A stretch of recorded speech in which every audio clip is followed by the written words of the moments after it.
समाज ने यूटिलिटी केवल कार्ड వచ్చేసి कोई Who wants to call? Youth League. समाज You won the toss. We go bowled the first. Any reason as to why you decided to field first? No reason, just playing game. Any score that you want to restrict the opposition into? 130 below. Good. Do you think anything will change from yesterday's pitch? No. Wish you all the best. Thanks.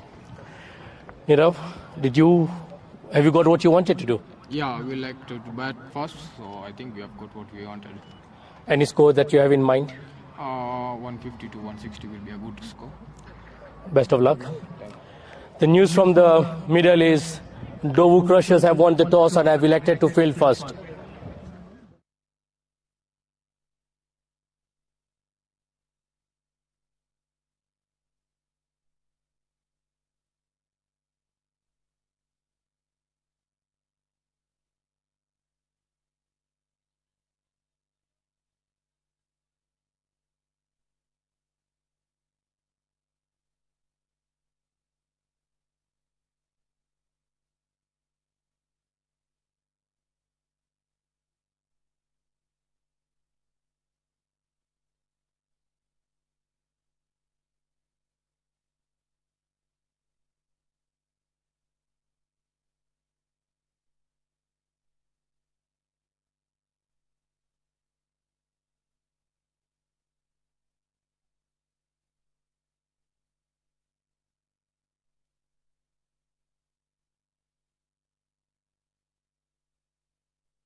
Ladies and gentlemen, welcome to the SCLPS Nairobi LAXMANBHAI Construction Premier League Season 2, Match Day number 2 between the NDOVU Crushers and HARIOM Titans. Earlier on, NDOVU Crushers won the toss and had no hesitation into fielding first. And today, joining us is none other than Raj Budia, victorious from yesterday's match. Raj, welcome to the Combox. How does it feel? Thank you, Mitesh.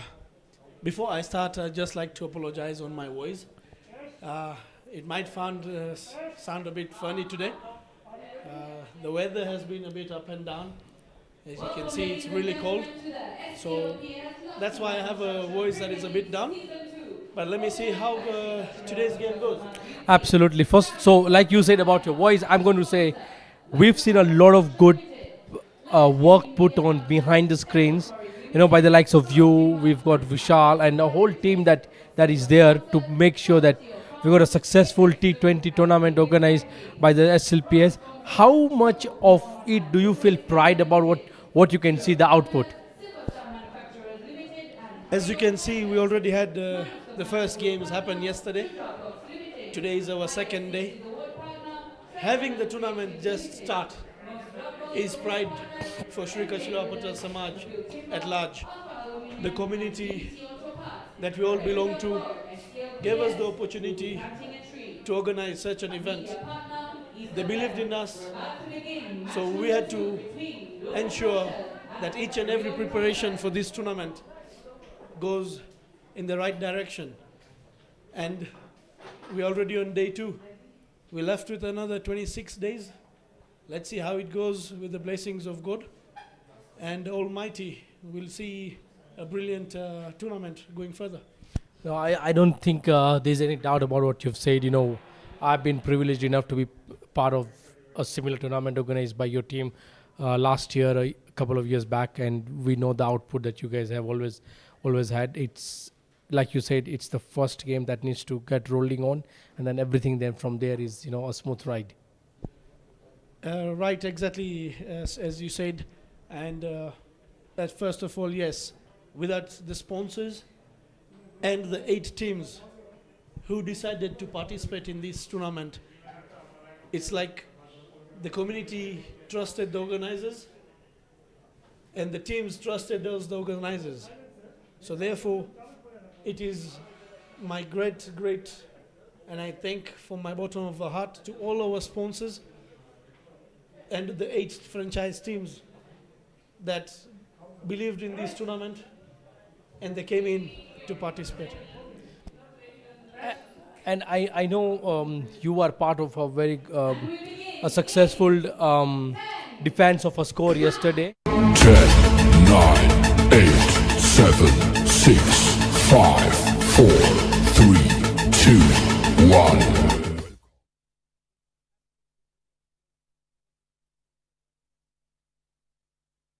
Rightly said, as you said, you see, every year we've been giving awards to the batsmen for high sixes, and we give the award for the man of the match. So this year, as the organizing committee, we all came together and we were like, let's bring in the dot ball scenario and let's get our country greener.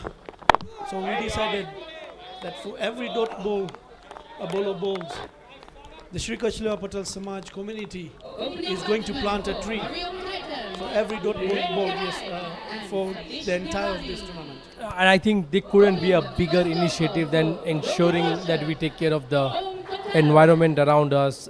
Planting trees is, I think, the best we can give back to the environment. Talking of today's game, while you played yesterday, do you feel the pitch will change slightly? So we're playing at the same pitch that has been played yesterday.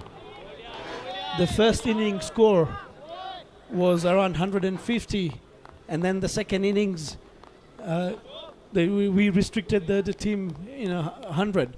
You're being too modest. Just say you bowled a really good second over, you know. You bowled an absolute brilliant second over. You were on a hat-trick ball at one point. So yes, credit to you. You did take advantage of the pitch. Thank you. It's a matter of each and every bowler or every player who's playing, let's say today as well. They need to understand how the pitch is, how it's going to play. Today in the morning we had an overcast, but then after lunch We had the sunshine come out. So the pitch has been also been playing in the weather. So you get an overcast pitch, you get a pitch that is a bit slower. Then hit by the sun and then rolled on. So it becomes a belt of a pitch.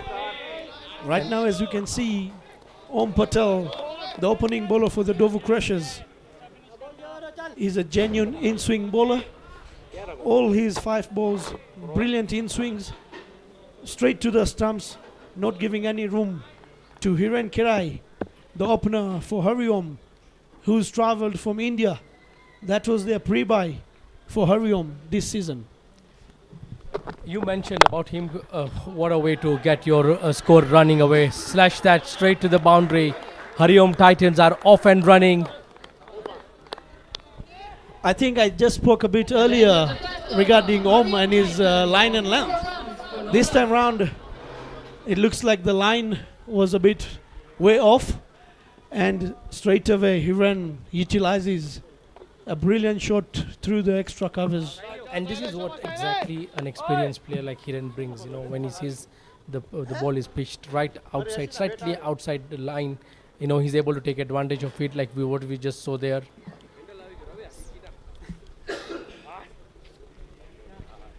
Rightfully, and it's the caliber that Hiren has been playing cricket.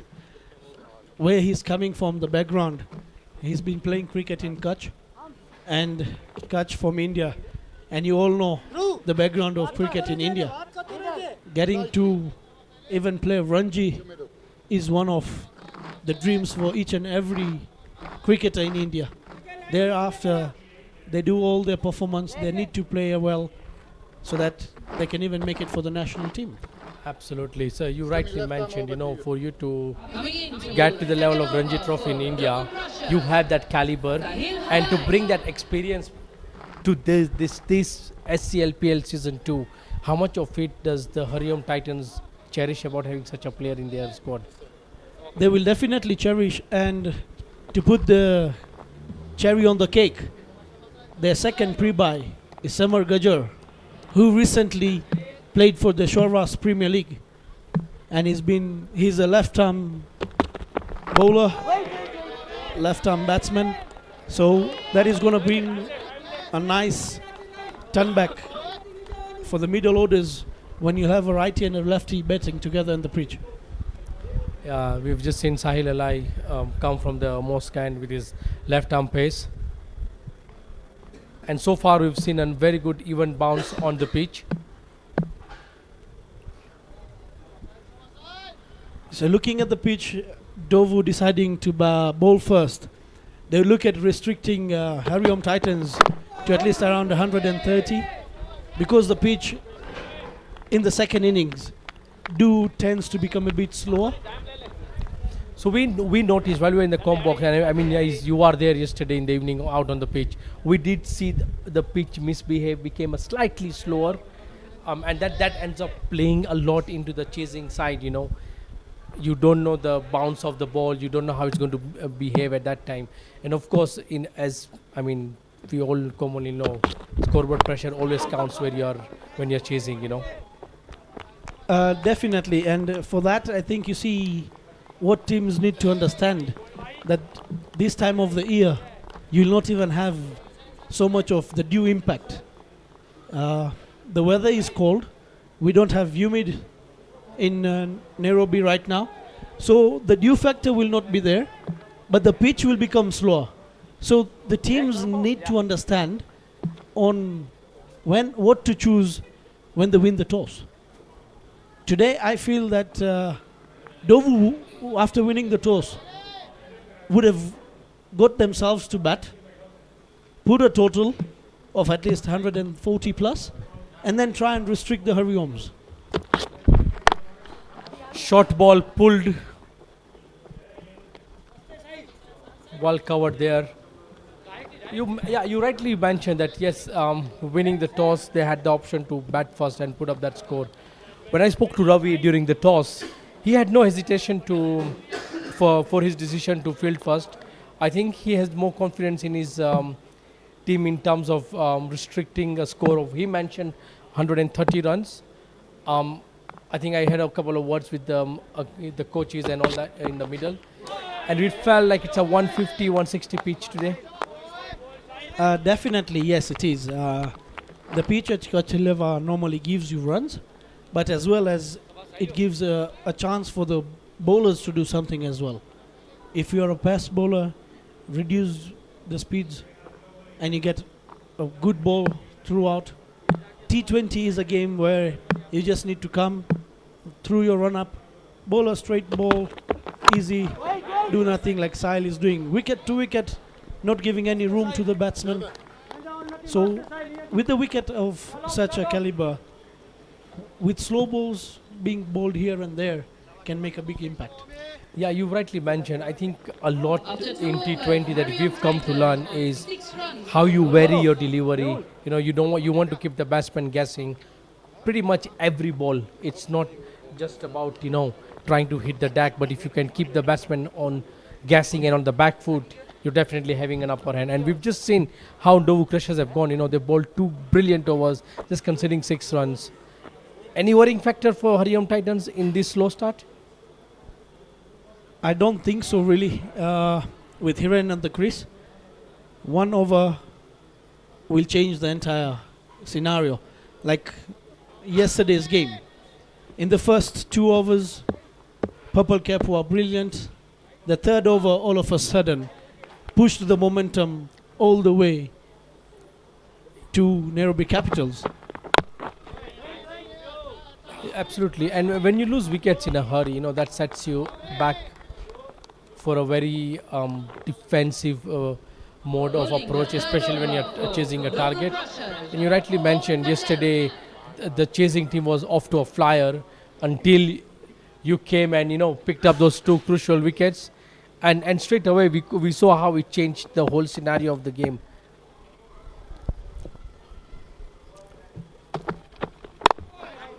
Brilliantly bowled there by Om Patel. Consistency is what he's done. Hitting the deck.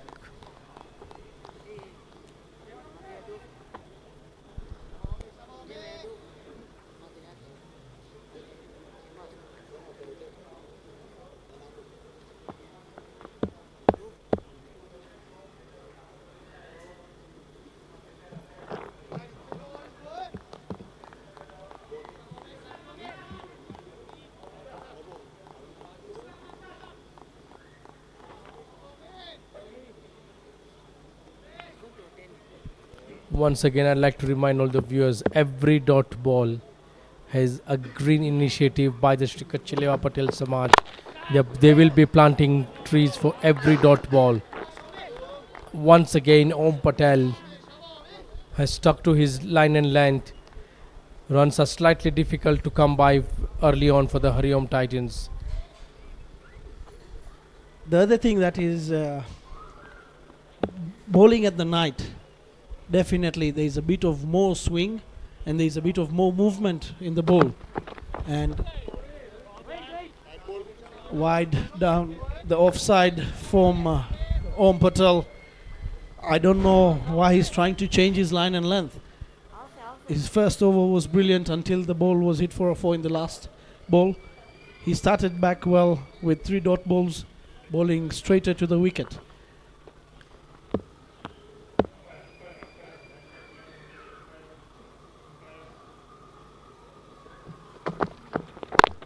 Well bowled again. You mentioned about lights. There's something we discussed yesterday evening about how fielding under lights becomes a different dynamic for majority of all the players participating in the SCLPS, because most of the time they've all played during daytime. Before you answer that, there's some good food that's being shown. So all of you out there in Nairobi watching us live on this YouTube channel, if you've not had your dinner on Sunday, drive yourself down to the Shri Kachileva Patel Samaj. There's some hot bhajiyas, nice yummy chips and pizzas. It's the perfect meal for this weather. What have you got to say about that? Well, you've got a bad cough, so I will excuse you on that. Definitely, yes. I would like to go with the chips and the hot chili, hoping that it allows my throat to open up. Coming back to the point you said about fielding under the lights. Fielding under the lights is no different than fielding during the day.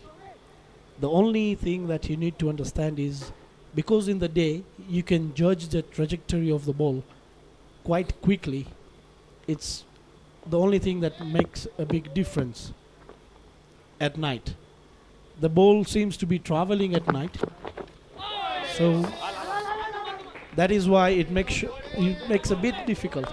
Otherwise, it's just that players have not been used to, and the thing is, it's a mind game. If you're in the field and you're like, oh, these lights are going to affect me, definitely they're going to affect you. But you say, no, whether it's the lights at night or it's daytime, I'll give my 100%. And that will make a big difference in your fielding. Well, I think you've tackled that perfectly well. I think it's a lot of goes into the mindset of it. Yes, while they get ready for the fourth over, just see that food being prepared. I'm going to ask someone to get some good food served You up talked here about at the the box. pizzas, and there you get them. I'm going to ask someone to serve us some You've good only food. been asked to see and enjoy. You wouldn't be getting anything here at the com box. We might just step down for this. Yes, Sahil Alai to come back for his second over. The NDOVU Crushers feel that they have started off brilliantly so far with the ball. A brilliant shot there from Hiren Karai on the leg side.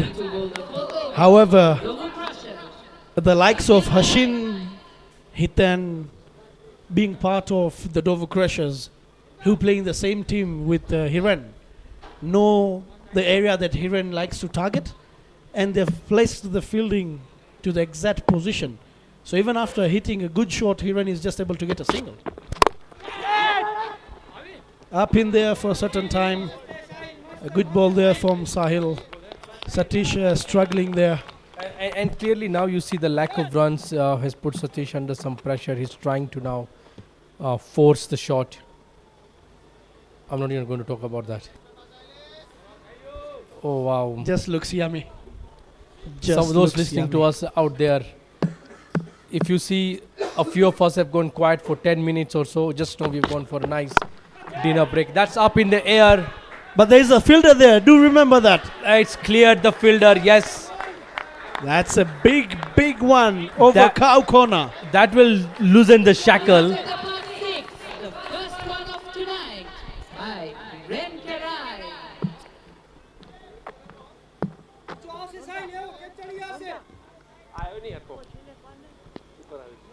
Yes, intention cleared there by Hiren.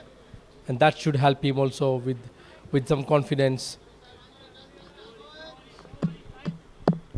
Sahil trying to get the swing a bit shorter. Well picked by Hiren. Another shot Plitch. on the leg side through deep deep square leg. And he picks up another boundary. So 10 runs in 2 balls. And I think maybe it's a perfect time that Hiren has just found good rhythm there. He's understood what's happening in the pitch. I think now he's ready to counter. Definitely. And for Hiren, he's got a classical shot over cow corner. You get him an off spinner. He goes down straight on one knee and a slog sweep. So let's see how NDOVU Crushers come back after this to see and how they can tackle Hiren. And straight away we've seen some slight change in field positioning. Ravi trying to rally his troops from behind the stumps.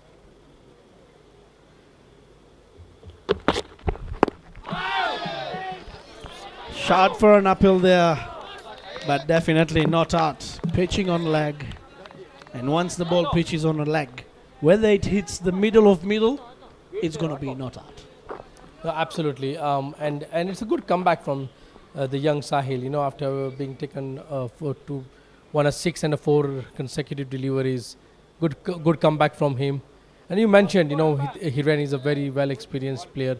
He knows how to go around with it. He was not really under the pump even before scoring these boundaries. even if you look at the way Hiren bats, it's just the calmness that he has. And that is what a ball there it is.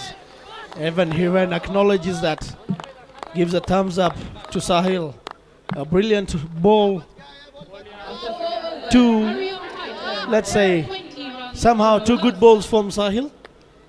But a good over for HARIOM Titans. They're getting 12 runs of this over. No, absolutely. Look, I think so far after 4 overs, I think the NDOVU Crushers would be very happy with how the bowling unit has gone. Yes, they have not picked up any wickets, but they have limited the scoring rate. As you see on your scoreboard, it's just 20 runs.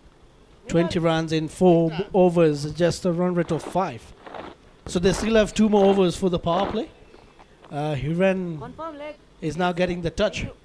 So even in these 2 overs, if the HARIOM Titans look at scoring another 15-20 runs, I think around 35-40 runs for the power play is not bad.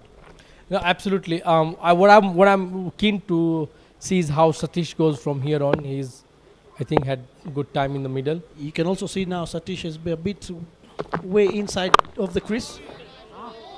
Om Patel coming back for his 3rd over. He has just given out 5 runs. And I think I like this decision from the captain that Om has found his nick. You know, he's bowling consistently the right line and length. He just conceded 5 runs. Good option to give him his 3rd over so far. Maybe leave 1 towards the end of the innings. At times you just need to see if the ball is moving as how it is moving right now for Om. Yes, he's not getting wickets. Oh, What a that's shot driven. that That's is. driven down. That will definitely boost the confidence for Satish. Slightly fuller there from Om Patel. As you can see from the replay. Fuller and outside off. Given so much room. And there's nothing that Satish could do anything wrong about that delivery. He's just taken a belter of it.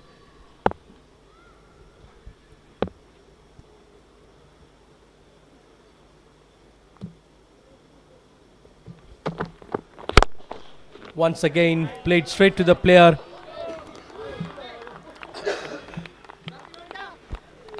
Felt like a bit slower this one. Definitely an in-swinging delivery, but a bit slower from Om.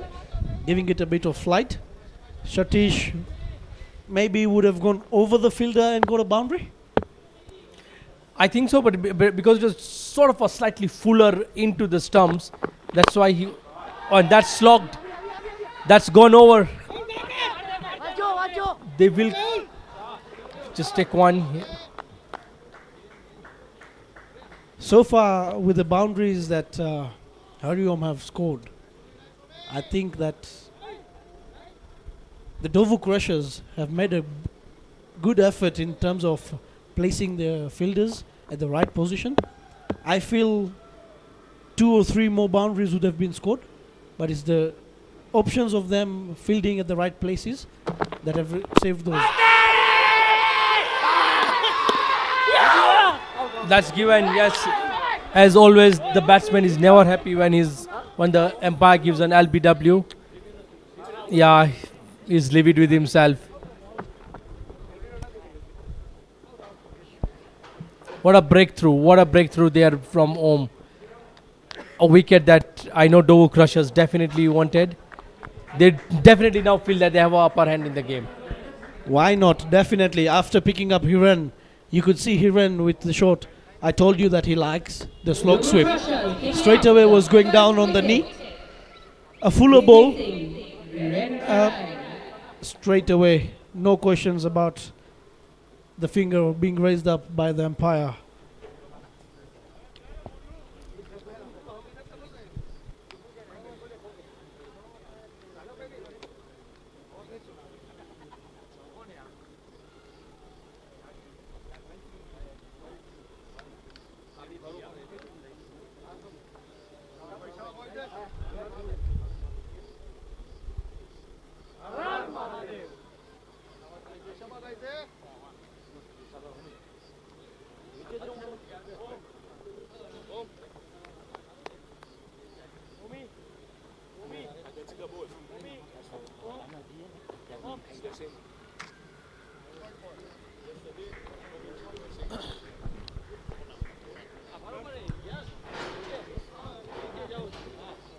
Playing across the line. Incoming batsman for HARIOM Titans. A brilliant in-swing delivery by Om. And as you said, the captain trusting Om, seeing the rhythm that he's bowling, gave him the third over, and he's got the best wicket. Yeah, anytime you pick up wickets in the power play, and especially when you pick it up off the opposition's top player, it's a bonus for you. Replacing Hiren to the crease is Yagnik Ramji. He's come from all the way Meru.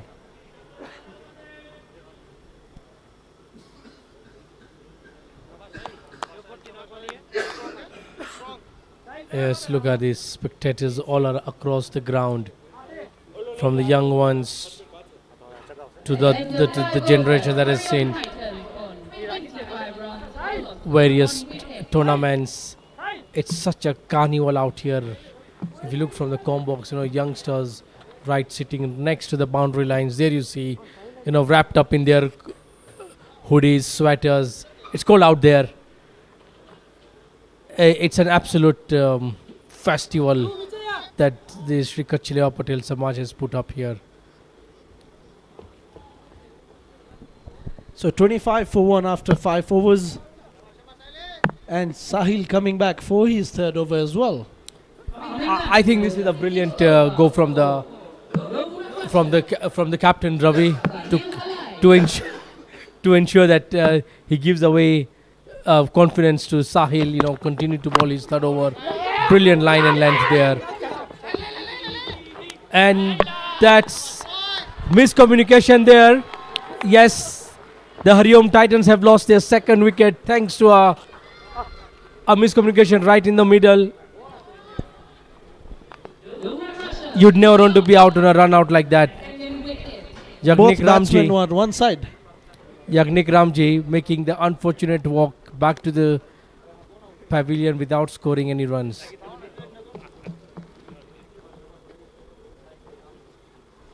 I think it was a brilliant shot. The only thing that kept Satish on the crease is because he played it on the back foot. So he didn't have time there to make sure and convert it into a single. And Ragnik, on the other hand, right away running through. It's like he was running for a 100-meter sprint. Yeah, not the best way to have lost a wicket, and definitely losing 2 quick wickets. HARIOM Titans have found it tough scoring, and now they've lost 2 quick wickets. That's definitely going to put them on the back foot.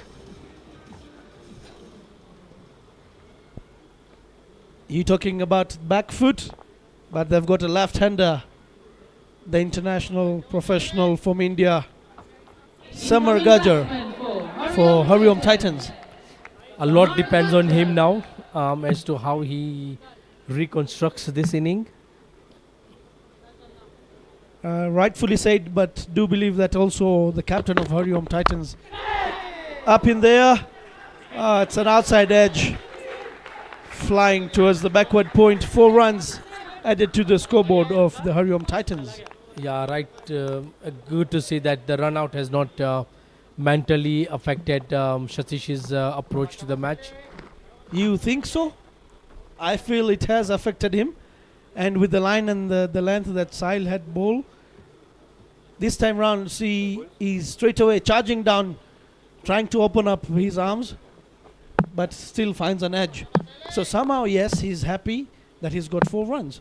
But on the other hand, on the back of his hand, he's still like, I haven't middled it. And there you go. What a pull shot that is. That's cleared the fence. And that is Out of the mark 6. straight out of the middle of the screws there. Picked up the length early and yes, rightfully pulled it. Deserved that treatment. This now opens up for Satish. His confidence from 100% has gone to 200%. Yeah, absolutely. How much how much does that run out end up playing in your mind, And also you need to have that stable mind to make sure that it doesn't end up adversely affecting you while you're in the middle. So yes, that's definitely any wicket, not only a run out, but any wicket, be it yours or be it your partner, any wicket shouldn't just be stuck on your head, because that would definitely impact your game as well, and it will impact the environment of the team. But the way Satish came back with a boundary 4 and a brilliant 6, it's also giving confidence to the team that yes, we lost a wicket in not the best manner to lose, but we are still there on the field and we're going to play till the last ball. A small team huddle there as we wait for a ball to be replaced. Being a Sunday today, we have seen there people are enjoying.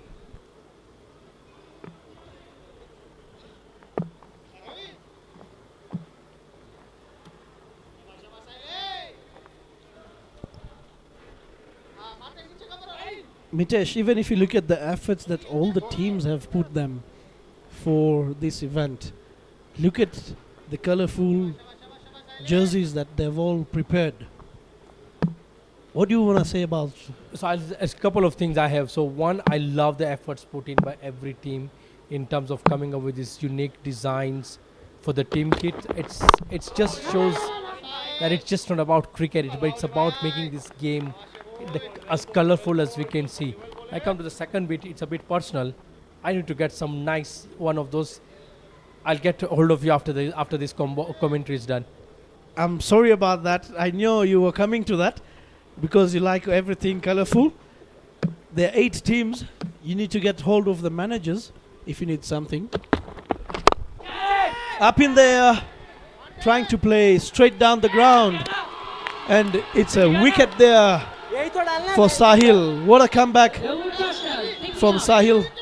A slow ball, I feel. It's a double wicket blow, and definitely this is definitely the start that, or the power play that the NDOVU Crushers had hoped for when Ravi won the toss and elected to field first. There you go. Didn't time that. It was a slow delivery. What a brilliant catch there. That's an easy catch there for Dhruv. What out? I feel that I was talking about the 35-40 runs at the power play. We are at 35 for the loss of 3 after 5.5 overs. So 35 to 40 runs are not bad for a power play. Just the only thing that affects is the wickets column. And that's huge because now you're left with pressure for the incoming batsmen. So a wicket of Satish brings in the captain of the HARIOM Titans, Neeraj Patel, onto the crease.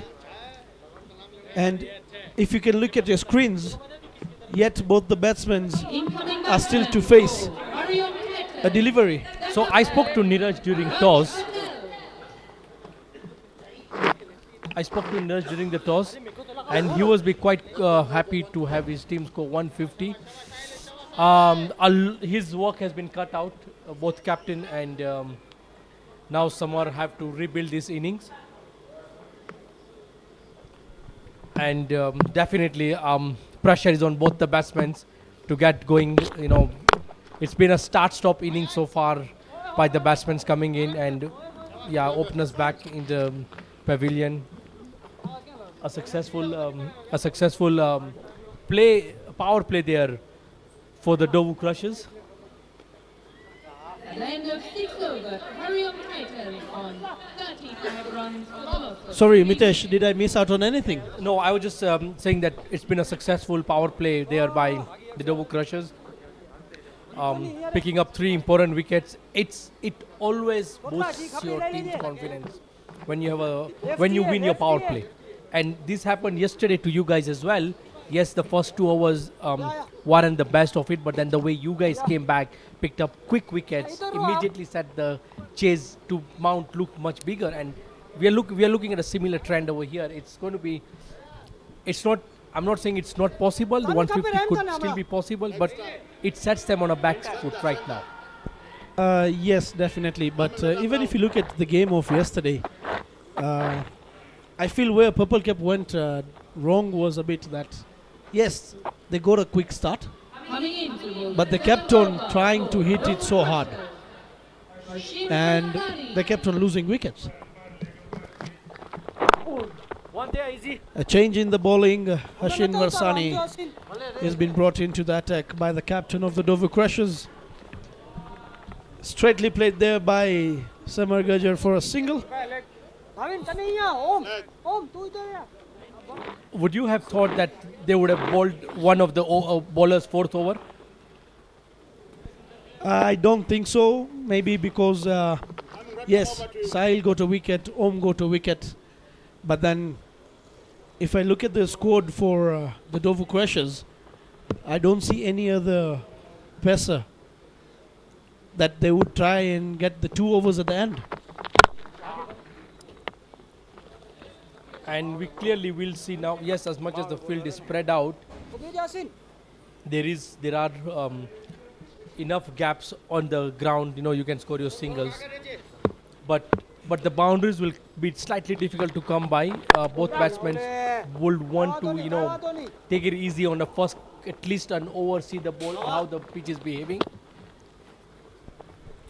Yes, as you can see, just before the start of this over, both the batsmen were new on crease.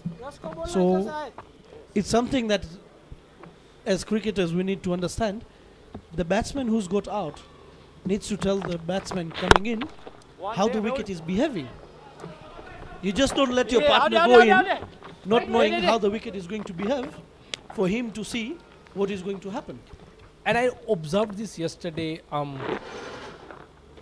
Sometimes the reason you don't want to talk is because you're already furious with how your wicket has gone, how you've fallen, you failed to read a ball or something, and you are in your own mindset. By the time you look up, the incoming batsman has already approached the pitch.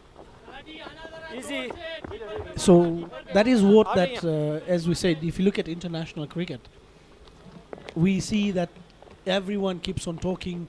The batsman incoming, outgoing batsman, they also have a word before crossing. So they would always share information of how the wicket is, how the bowler is bowling. Because you see, what you're going to do is, you're not going to change as a bowler of what you're bowling, either to a new batsman or the batsman that was on crease. Absolutely. I mean, look, at the end of the 7th over, HARIOM Titans, clearly the struggle is there. 39 for just 39 runs for the loss of 3 wickets. after 7 overs. HARIOM Titans on 39 runs for the loss of 3 wickets.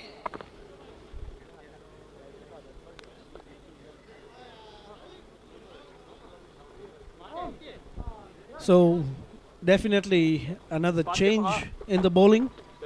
We have Yash Talati coming in, a left arm off break.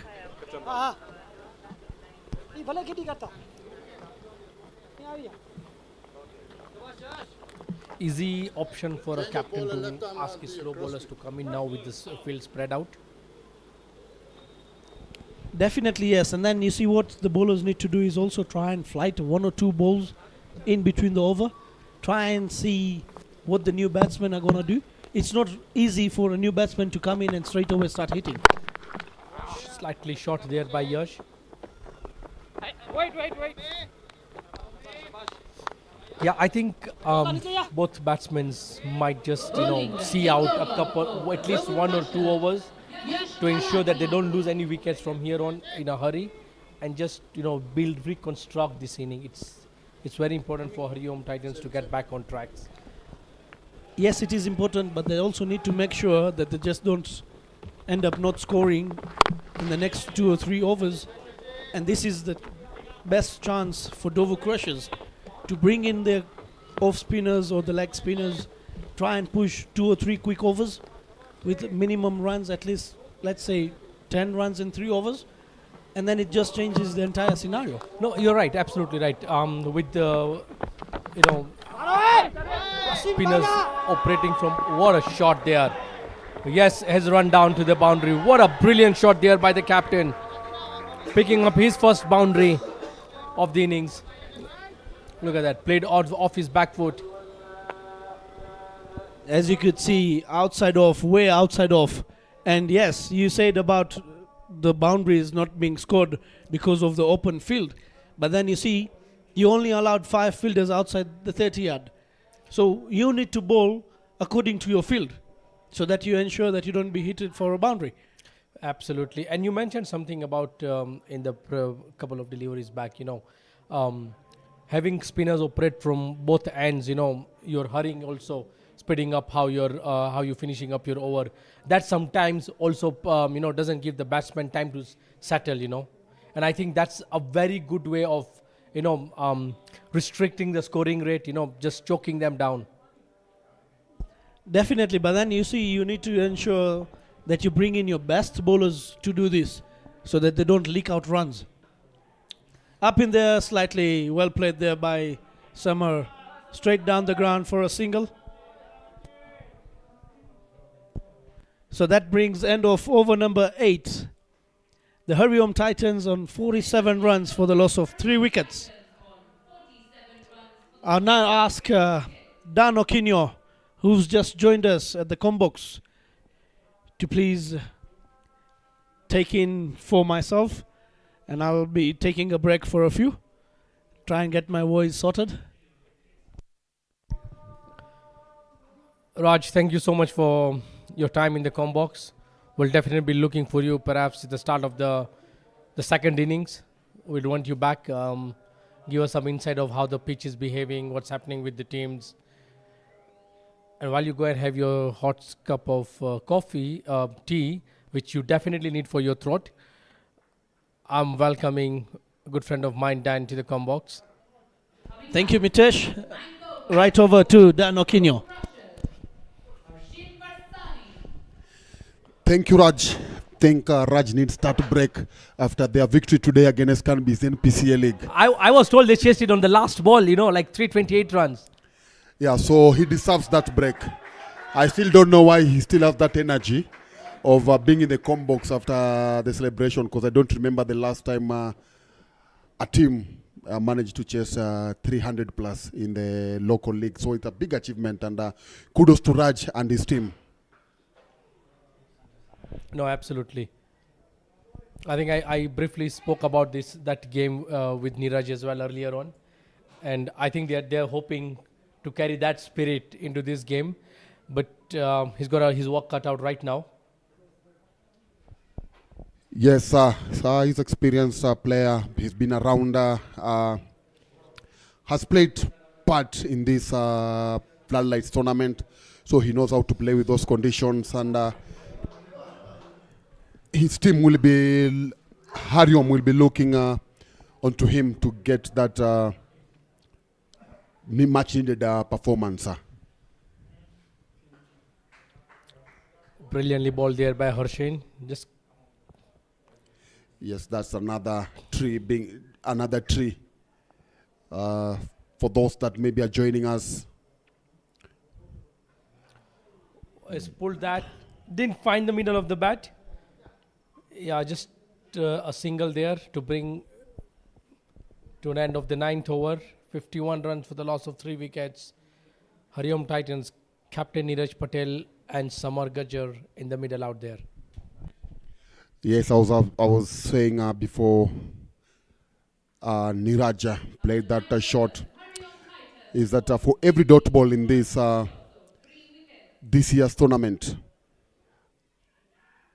a tree will be planted to help with the environment. So it's good to see that every performance from a player is being recognized, is being rewarded. We've seen people being rewarded for hitting sixes. I don't think you could have a better initiative than this, right? I mean, what back to give back to your environment, beautiful trees being planted, and why not? Because gold dot balls in T20 is treated like gold. So let's replace that gold with A giving tree. back to the environment. And I'd like to see at the end of the tournament who's going to have planted more trees. Who's going to have more dot balls in the whole tournament? Yeah, that would be a very good stat to follow up in the final game of the tournament. Definitely, now that you've mentioned, I'll make sure slight fumble there in the dip. But yeah, that's a very good thought process. Yes, we've seen batsmen get rewarded for the orange cap and bowlers with purple caps. Dot ball initiative is absolutely spot on. We should have a cup for that. No, you mentioned you We need just a nailed green, it. a green cup to show that we are working about an environment. So if you're on that pitch and you have a green Green cap. cup, we know you are the one with a lot of dot balls. Talking of green, the NDOVU Crushers are in the outfit of the green and yellow and are really doing well for both the environment with the various dot balls that they've bowled so far in their 9.5 overs. And of course, with the wickets they've picked, that was a full toss, needed to be hit. It was meant there to be hit. And yes, Samar Gajjar right away sends that packing to the boundary. Yeah, you are right. That's how you punish that kind of a ball. There was no other way to play that that kind of delivery rather than smacking it all the way to the boundary. Lucky that it didn't go over.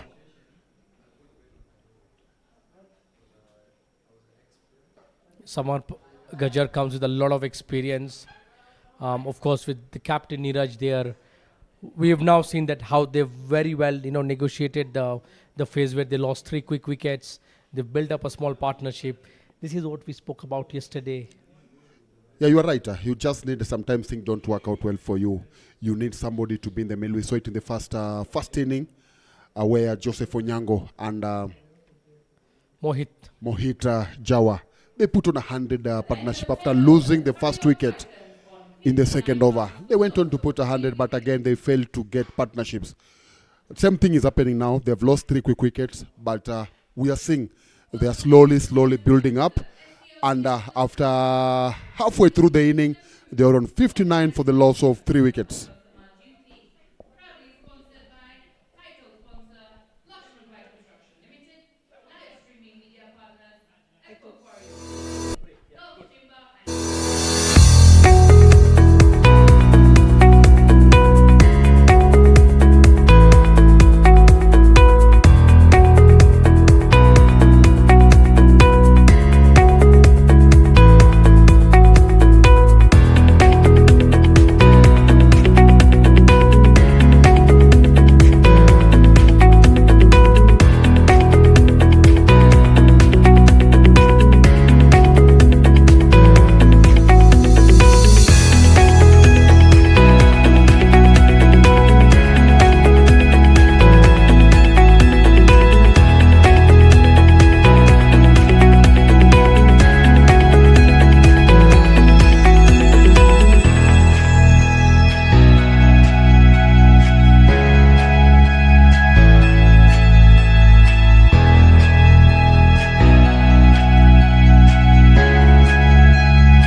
Hitan Vekaria back after the strategic timeout. 59 runs for the loss of 3, halfway stage into the first innings. Captain Niraj Patel and Samar Gajar rebuilding the innings. Dan, what's a good score that they would be targeting from here? I think now they've managed to get 60 in the last first 10 overs. If they can be able to get 90 from let's say about 80 around 80 runs, that will be a very good comeback from them. What they don't need to do now, don't lose a wicket in the next 5 overs. Let these two just look for those singles, punish the bad balls, and see how far they'll get. But they should not lose a wicket in the next 5 overs if they are to get a decent score. Yeah, I think this is perhaps their best chance of scoring big. These two are very well experienced. We have spoke about Samar Gajar in the previous tournaments, and Niraj, of course, not going very far, has had a brilliant knock earlier today. That's wide, will run down to the boundary. Welcome runs there for the HARIOM Titans. 5 wides there.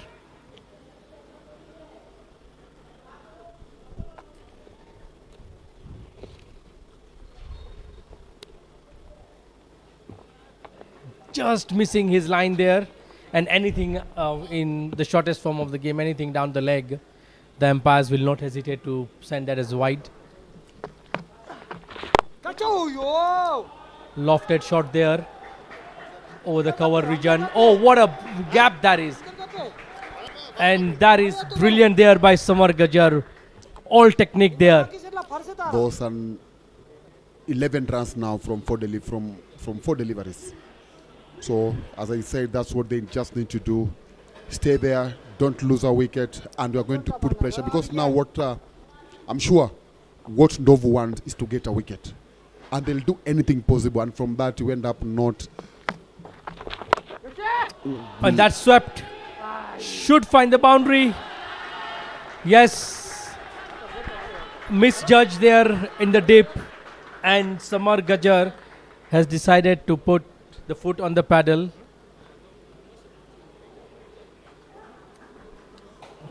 That was good timing, eyes on the ball.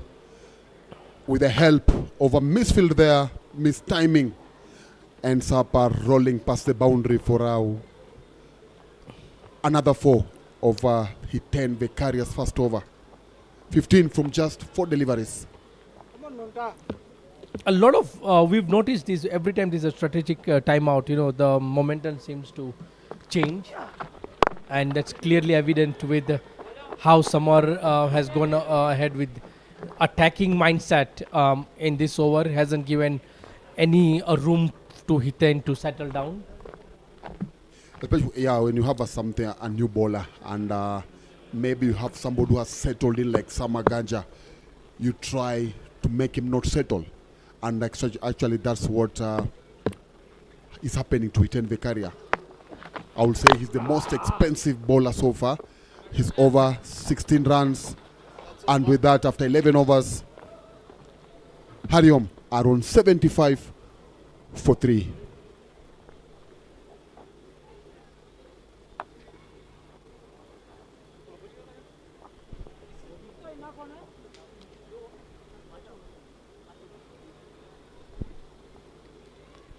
After 11 overs, HARIOM Titans on 75 runs for the loss of 3 wickets.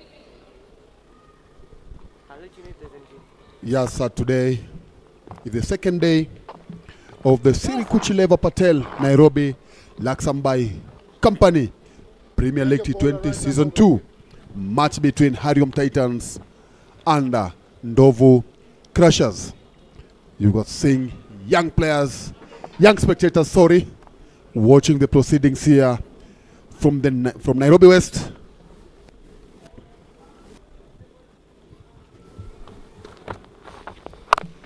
Drove coming into ball, bowling a dot ball.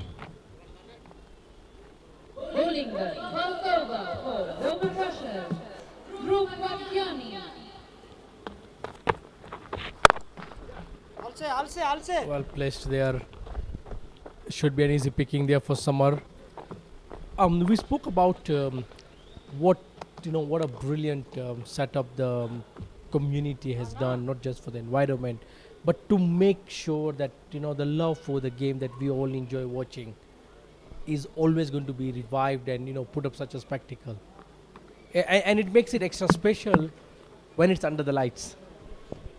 It is, and this is something that if this tournament makes me sometimes wonder, like the days we had, our glory days of cricket, when we had people like Ravindu Shah, Steve Tikolo, Maurice Odumbe, Deepak Chudasamas of this world, Hitesh Modi.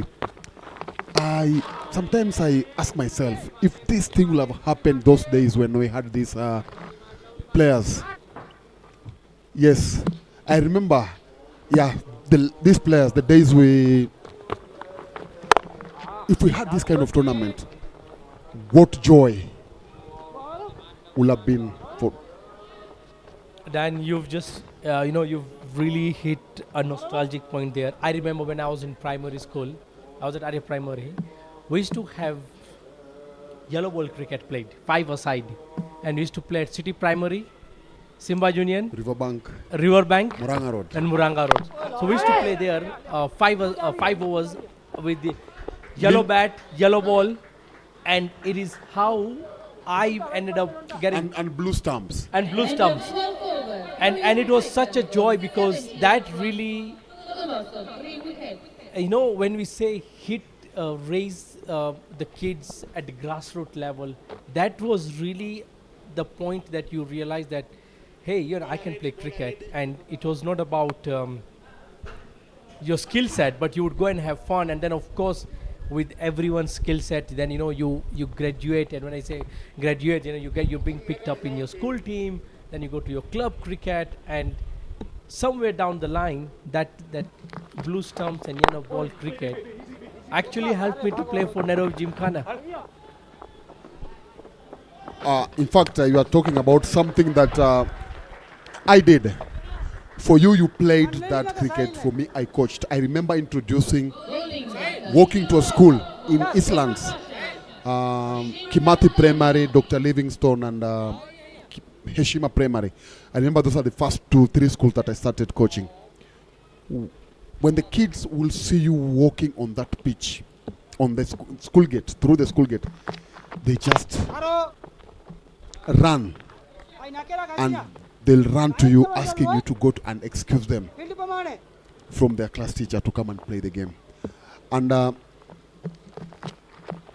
after that, after those few training introduction sessions with them, the kids' school will end at 3:45,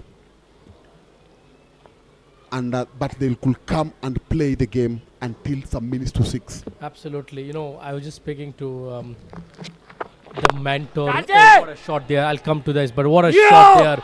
Straight down in the hands of Hiten at the long on boundary. Harshin Varsani has picked up the important wicket of Samar Gajjar for 27 runs off 22 balls. The HARIOM Titans find themselves 80 runs for the loss of 4 wickets. And it's also good to say that the bowler who struggled the previous over, being hit for 16 runs, coming in and getting that, picking up that crucial wicket. So 4 wickets down, 12.4 overs for 80 runs. Projected score 126.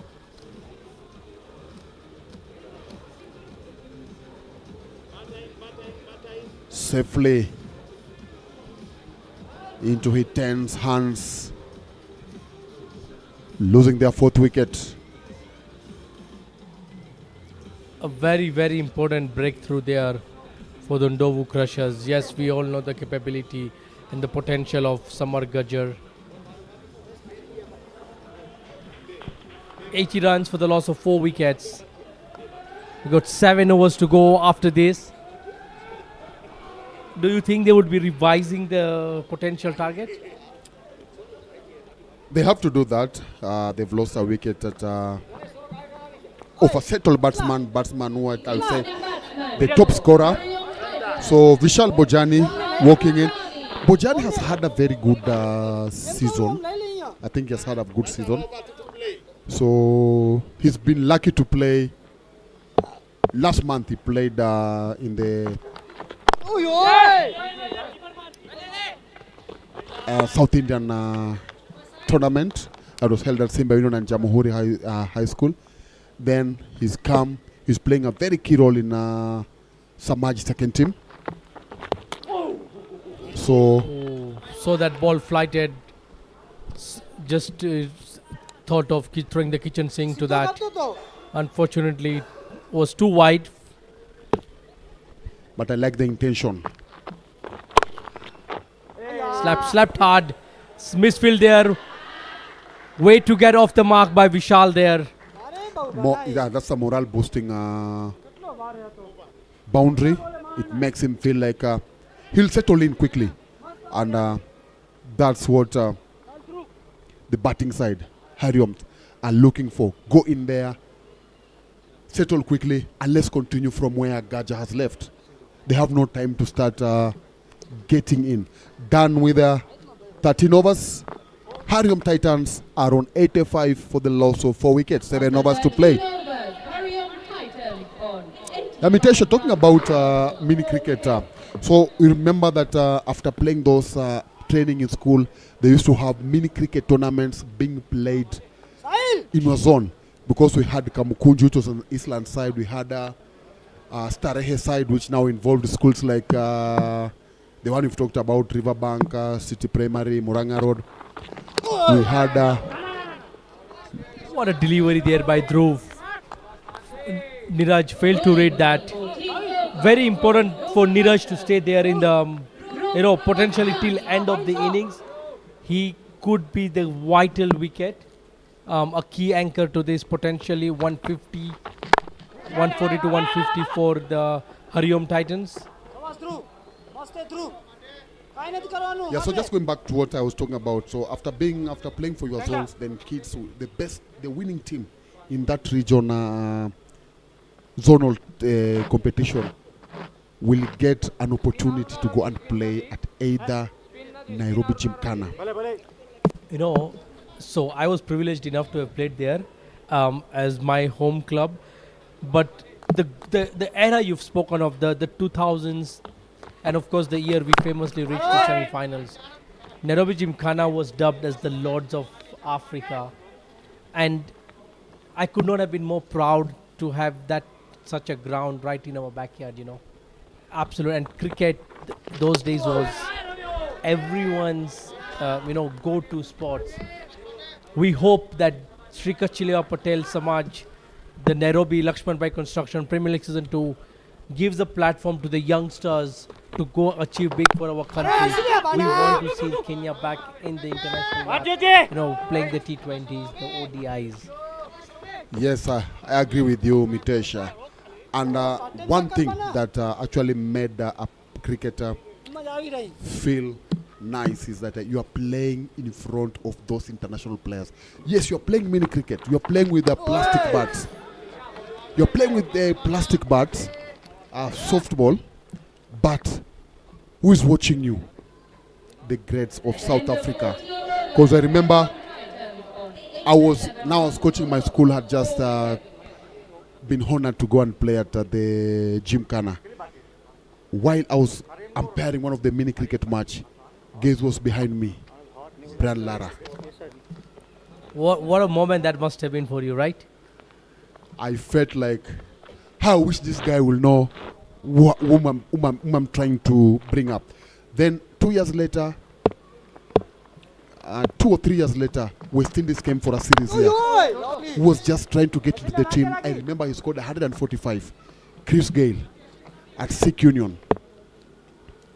So those moments is things that our current crop of players have not witnessed. And as you said, it's a prayer that this kind of tournament are going to bring those are going to allow us to get back to having those moments again. If I recall my aging memory correct, I remember those years, those days. We used to have multi-nation triangular bilateral series, 4 nations tournaments. We had Zimbabwe, South Africa, India come over before the World Cup started, and I had at that age, what we would do is while we were in school, I used to be the school captain. So what used to happen is we would go and tell the headmistress that, look, today there's a cricket game. We want to leave the school half day early, slightly earlier, and I would give a list of all the players or all my classmates who were in the school team to go and watch this cricket match. Yes, those were those moments. You've talked about how you used to leave school to go and watch those matches. For me, Mitesh, I have a very interesting moment of how I could go and watch those matches.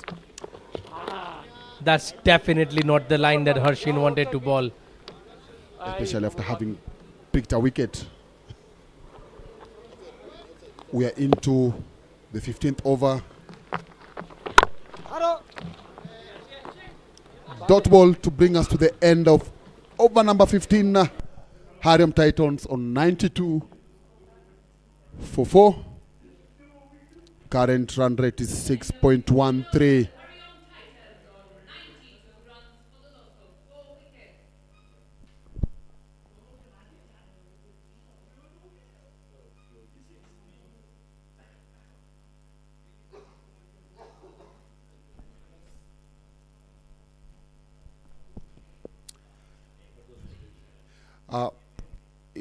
There you go. There you see the scorecard. Yes, it's very evident that you need your captain now needs to ensure that he's there till the last ball is bowled of this innings. Dhruv Wagyani coming back for his third over. Just conceding 5 runs. Hasn't picked up the wicket, but nothing of a concern because he's not licked any runs. Amitesha, you mentioned something about how you could get an opportunity to go and watch the matches, how you were able to convince your head teacher. I remember how I was not able, the school released us to go and watch the matches. But now the problem was, how do you get into Gymkhana to watch the matches? So this particular day, I thought of something unique. That's an edge, slog sweep, and it's dropped at the 30-yard circle there. Lifeline for Vishal. Livid. Dhruv is absolutely livid there with his teammates. Almost had it. That was a big chance there. And I'm just not sure what is going through the mind of the fielder. That was a very, very easy catch. Simple.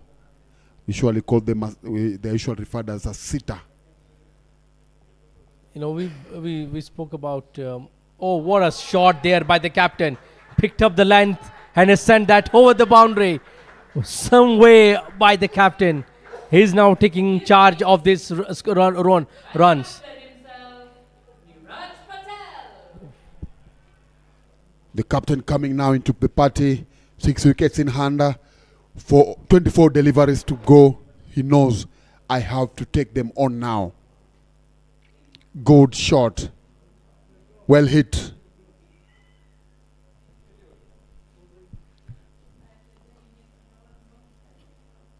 Dot ball to end, and with that 600 comes up.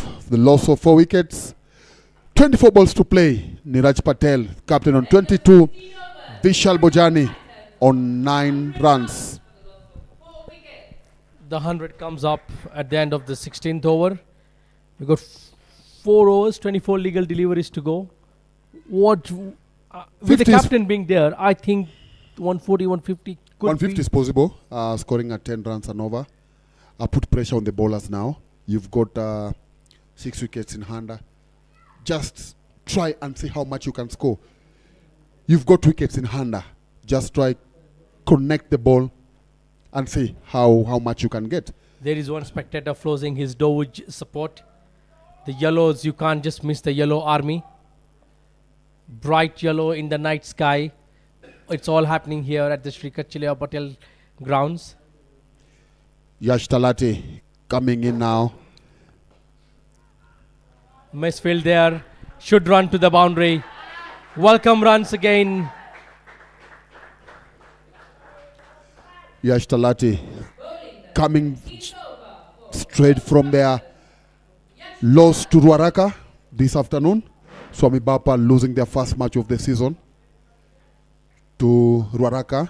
Today in the NPCL League, there's a lot, Super League, there's a lot of... There's quite a lot of drama here. yes. And good games going on over the fielder there at the cover region. Do you know what? Our guy who top scored yesterday, top scored for Gymkhana this afternoon. Really? He So it was not just a one-off inning yesterday evening. He had a very good show with the bat at Nairobi Gymkhana, leading his side to a comfortable win. Oh, and the captain tossed up by Yash there, picking up the opposition captain.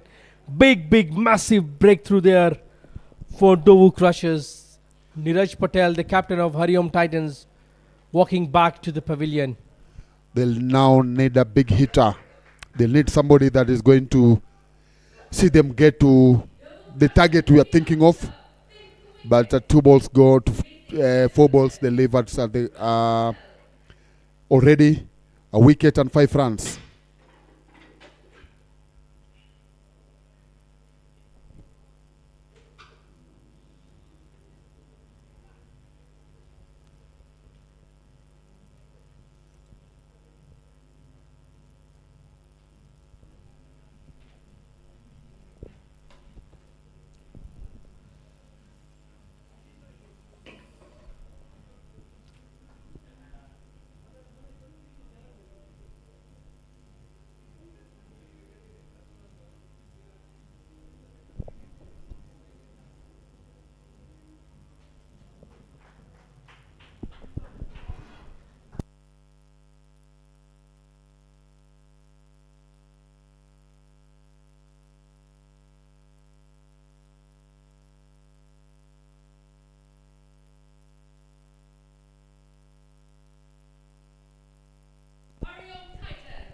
Mahendra Shiani is the new batsman,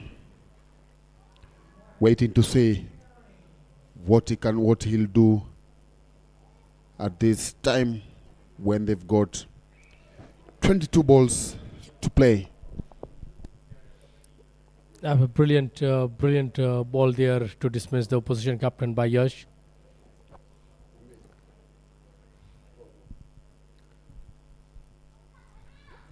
Down the leg, yes, rightly indicated by the umpire for an extra. Mahendra Shiani.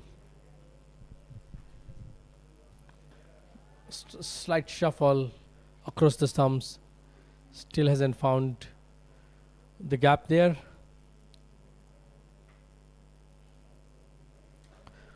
With 3 overs to go after this delivery,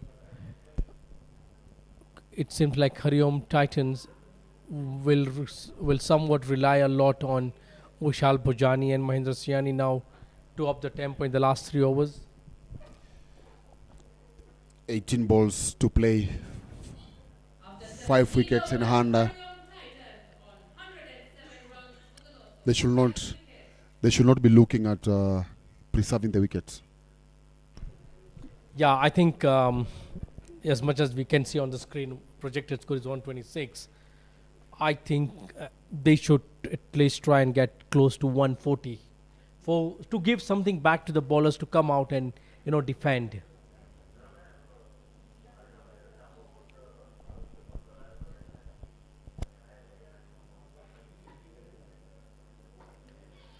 And as you see, it's an entertainment. It's a carnival out here at the grounds, at the Samaj grounds. Sunday evening, Dhruv Vakjani coming in for his last over, and yes, has picked that. Mahendra Shiani lost bearings of his leg stump, has been balled.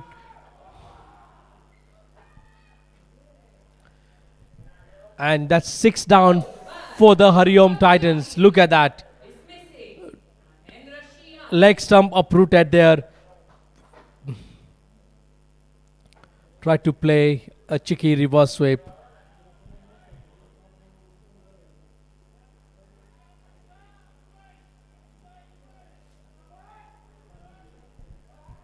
Struggle. HARIOM Titans definitely struggling here.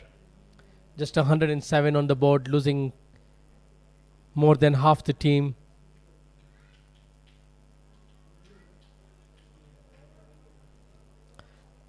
There you see, it's an absolute carnival for every spectator here, whether you're supporting HARIOM Titans or the NDOVU Crushers.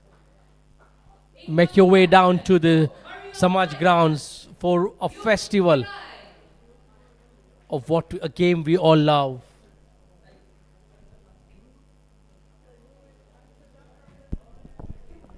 I'm still wondering how he got out. Played a very bad shot. Yes, I know they need runs, but sometimes basics are necessary. I think as much as I left playing cricket quite some times back, I was always told, make sure you know where your leg stump is. You don't want to get out in that fashion. Yeah, lofted shot there. What a welcome shot there by Yukirai.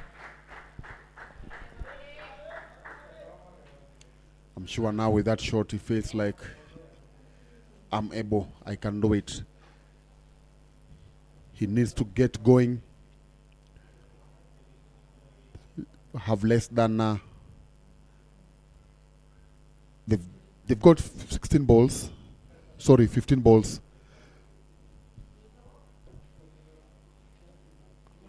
Yes, another lofted shot there. Will they be going for two? They're coming back for two. Brilliant running there. Putting pressure on the fielder in the dip. And I think this is what we've lacked today. You know, taking those twos, you know, where the opportunity is there, you're close to. It will keep the fielding side under pressure. The fielders have been comfortable throughout. They've not been put under pressure as we saw yesterday.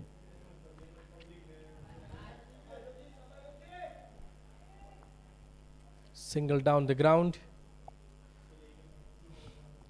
Yukirai not wasting any time there. Already on 7.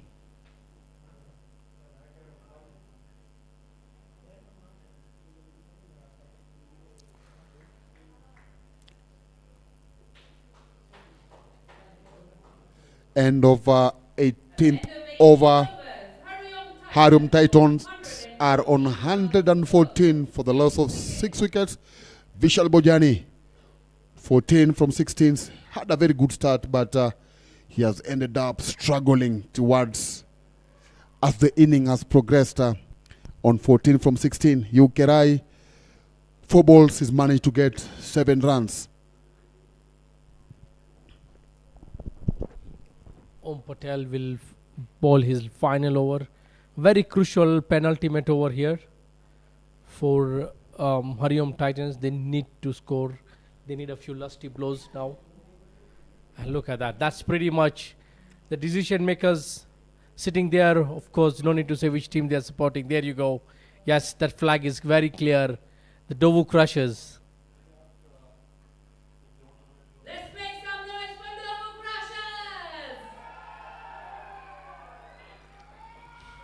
NDOVU Crushers are very, very loud. You can see. Shot there by Vishal. Just 1 run. I think the batsmen need to now take the risk. I think the batsmen need to take the risk now. Of course, they have nothing else left. You've got 11 balls. Any dot ball won't be helpful. Yeah, I think you should avoid getting a dot ball. Put pressure. If you're able to get a single, do it. Yes, that's what you want to say. Keep on rotating the strike if you cannot get the boundaries, but avoid dot balls. Yeah, absolutely right. I think at this stage you want to try and get a run every delivery. Dot balls for the bowling side will be welcome. For even now, I think the NDOVU Crushers would be happy to concede singles in the last few overs, they've really not been taken apart. Look at that brilliant line there, once again by Om. He's bowled a brilliant spell so far. Yes, he had a very good spell there. 1 wicket for 13 runs in just 21 balls. And something about Tumot I liked. He used to play for Sikh Union, and but now he's at Ngara. At Ngara, I'm very sure he's getting a lot of opportunities that he will not have found at Sikh Union. At Sikh Union, yes, he played a number of he played some matches, but he was not a regular player.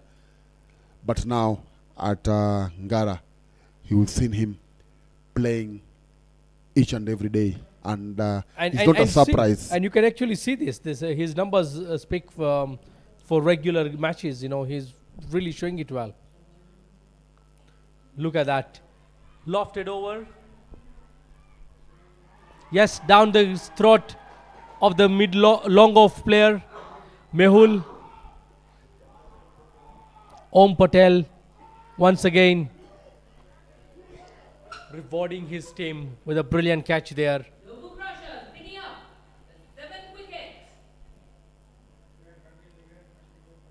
I mean, it's absolute brilliant display there by Om Patel. He's been right on the money.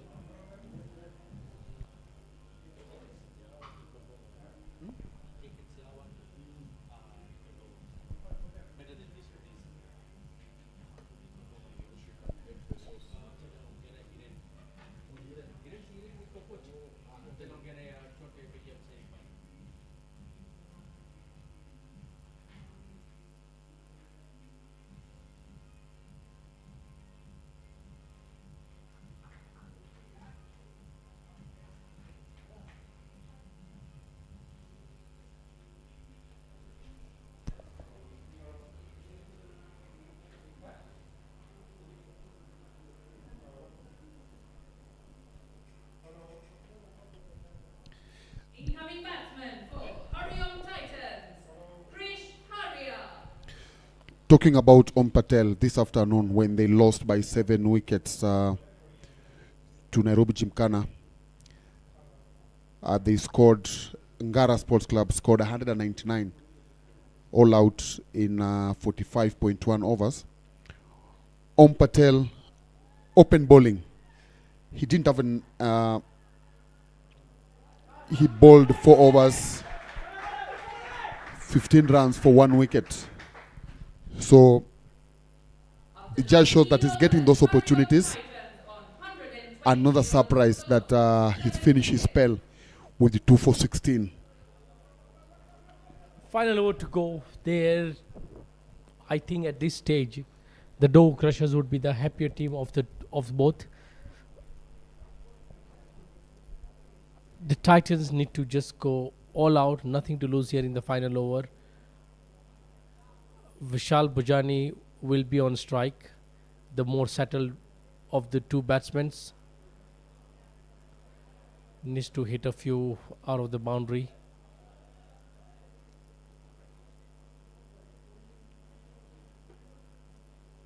Yes, it's absolutely it's a Mela type of a feeling here. Good hot food served out there. Spectators all around the ground.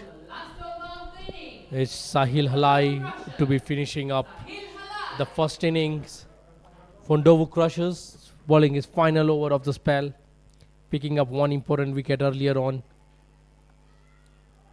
And that's edged, and a brilliant start for Vishal and the HARIOM Titans.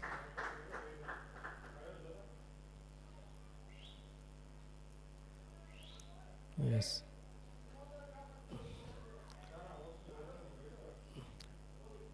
Edge, and yes, that's run down the boundary, third man boundary.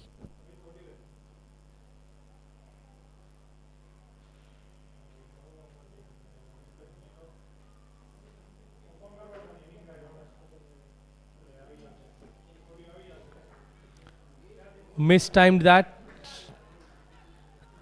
Coming back for the second. Oh, brilliant run there. Absolutely brilliant. The intent clear there on the final over. picked 6 runs already.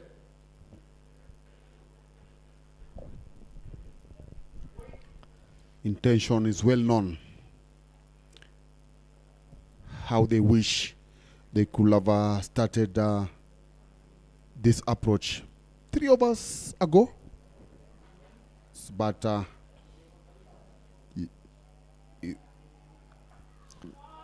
Played that square leg and it's gone to the boundary. 10 runs of the first 3 balls of the last over. Vishal Bhojani playing a decent cameo here for his team. Much needed cameo there.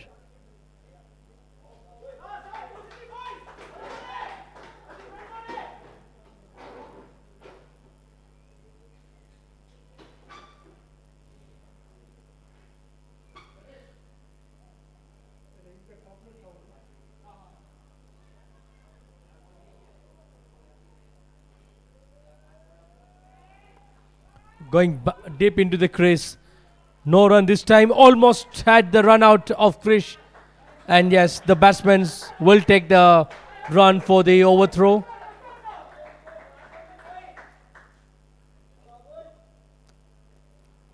There you see, well fielded there at the deep square leg, at the square leg umpire. Almost had Krish Elias run out there.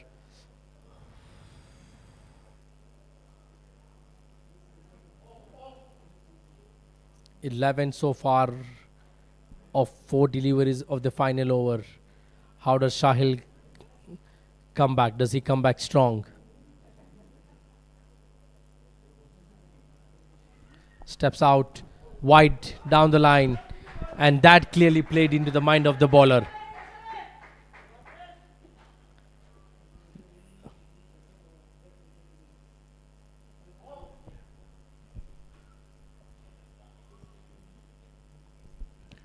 Sahil Halai, another youngster.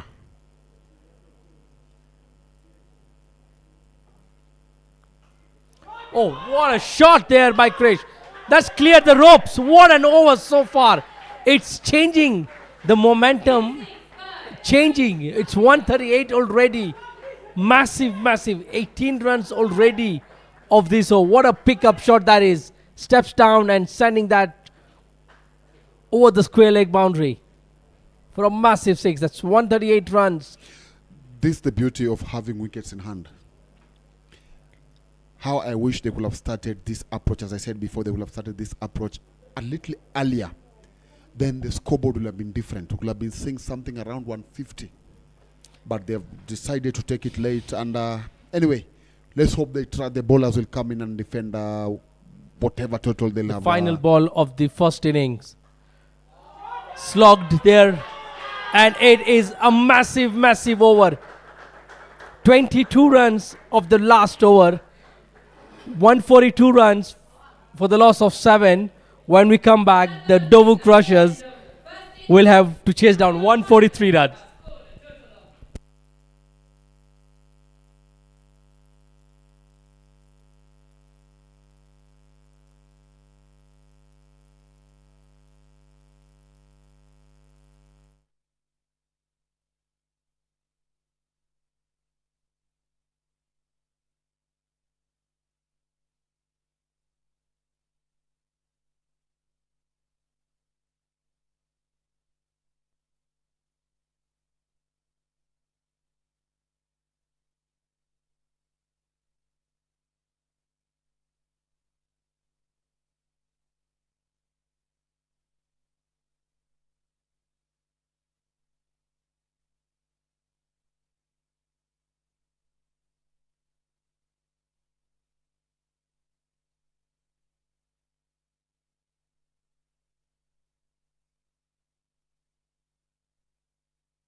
Welcome back to the second inning of the second match of the Sikh Sirikuchi Lever Patel Samaj Nairobi LAXMANBHAI Company Premier League T20 Season 2 match between NDOVU Crushers and HARIOM Titans. HARIOM Titans batting first, scoring 142 for the loss of 7 wickets. With that, NDOVU Crushers need 143 to win in 20 overs. We are there with the first ball on the ball. Goes to the fielder and the third man, fine leg for a single. Batsman opening the bat is Saga Malepati and Ravi Rabadia. Yukerai is the opening bowler for HARIOM Titans.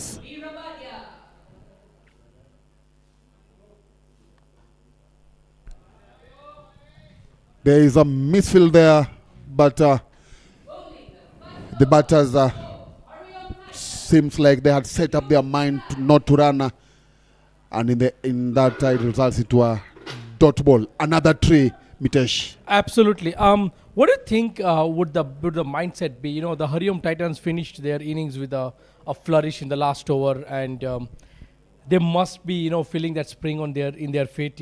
Coming out confidence, in bowling. Trying to defend the score of 142 runs. They will need. I hope we are going to see something different. I mean, we are not going to see wickets falling in quick succession, and we are going to see them trying being aggressive with the bat.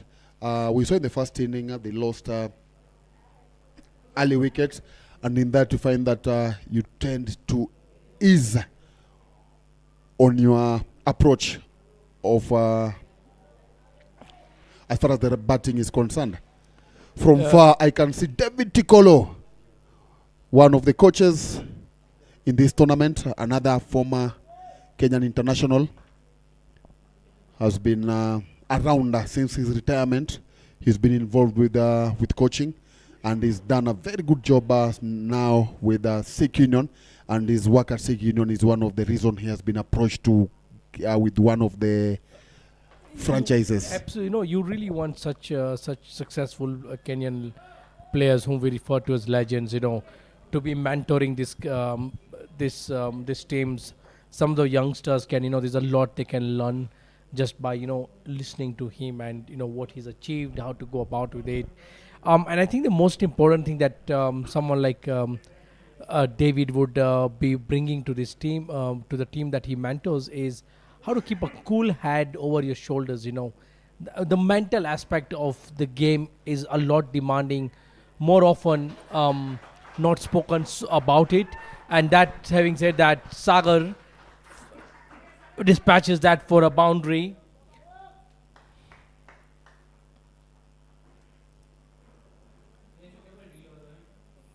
Look at that. Brilliant gap there over the cover regions. And at the end, the first over, 6 runs for the loss of no wickets.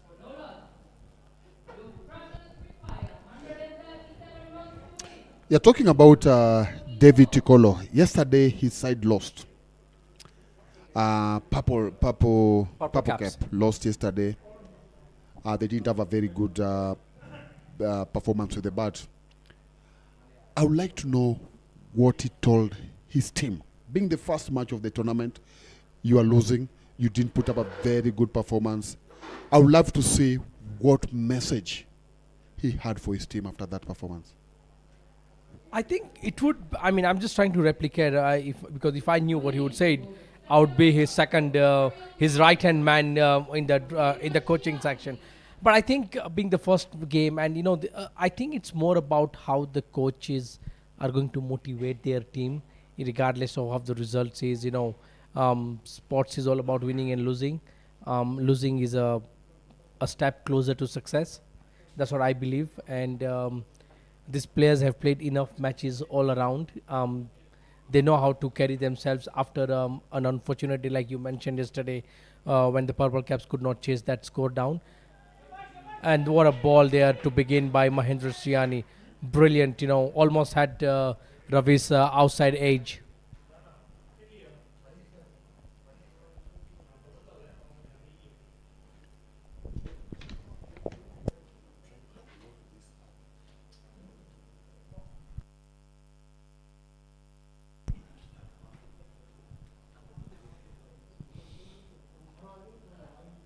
Siani loading once again.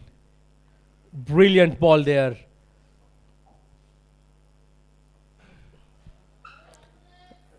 The players are having a laugh about how the pitch is behaving right now. Whoa, almost carried that. My co-commentator Danny is trying his luck with the new technology and trying to download a certain app.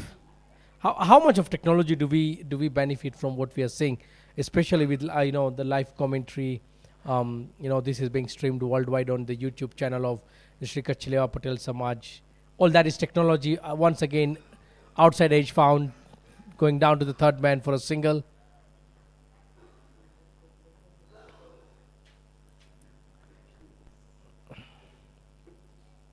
Yeah, you can clearly see the positive vibe there amongst the HARIOM Titan fielders. That last over flourish really helped them, come out in a very high note. They've got something decent for the bowlers to bowl at. Swing and a miss there. Reminds me of something that we've been talking about for years now. Look at how he's played. He was nowhere near the ball. The ball was going somewhere else from him. And what he just needs to do is try and get closer to the ball, get your foot onto the ball, and then open up those arms. But that's not what we are seeing from him. Once again, watch. He's not moving his foot, and I wonder how he expects to get the runs. Lack of foot movement, especially when you are opening. Clearly, I think Sagar is going to have a word with him. I didn't know we are that loud for him to hear our comment. Sometimes, they mention commentators are being heard by the batsmen. I wouldn't want to use the word commentators curse there. But brilliant over so far by Mahendra Shiani. Just conceding 2.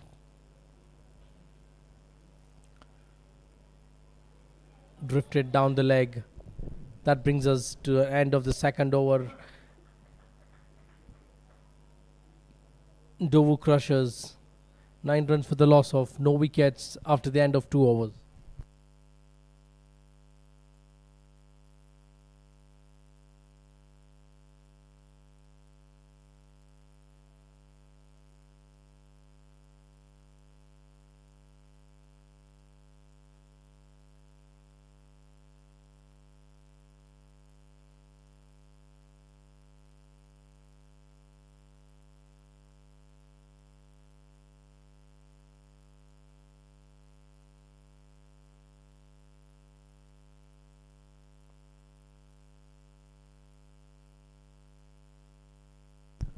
Yukrai continues. What a ball. Brilliant line there. In swinging to Ravi Rabadia. Beaten by the pace there.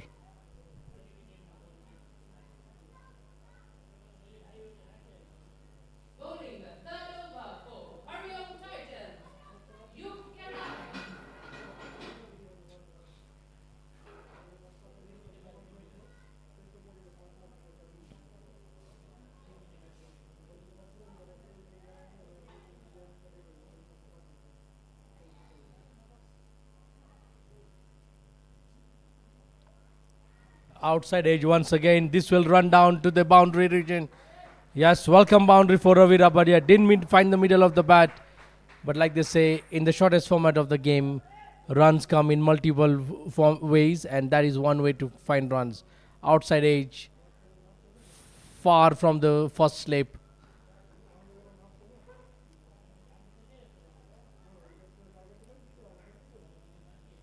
Safety being taken care by the spectators there, especially when your toddlers are right on the boundary line. You want to make sure that the ball doesn't hit them.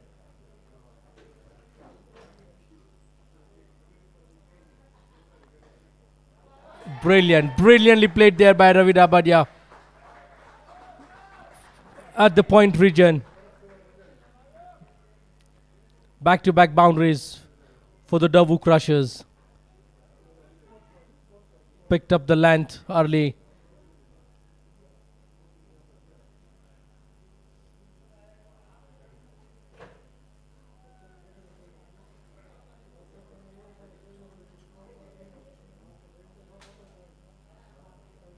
Yukirai under pressure. And he has accounted for that. Brilliant. Sandbank Ravi Dabadia back to the pavilion. Stumps dislodged. Brilliant, brilliant comeback there by Yug. Absolutely brilliant. Taking the timbers. Look at that. Brilliant. Went to play. No leg movement there by Ravi. Yes, the false shot always tends to be the best shot. Look at that. Absolutely. No leg movement there.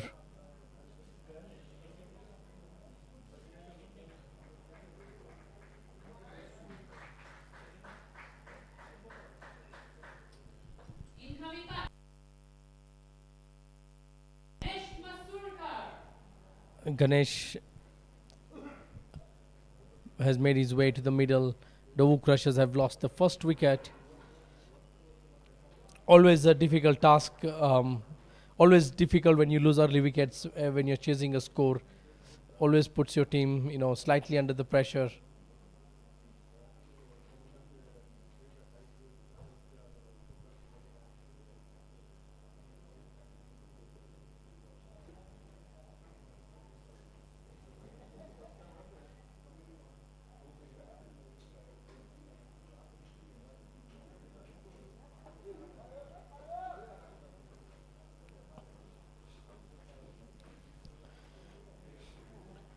Picking up a wicket right after conceding back-to-back boundaries. Yukirai pumped up now. Brilliant. Quick single taken there. Batsmen's both alert. And this is, I think, what is required. Quick singles, put the opposition, the fielding team under pressure. Ensure the scoreboard is ticking.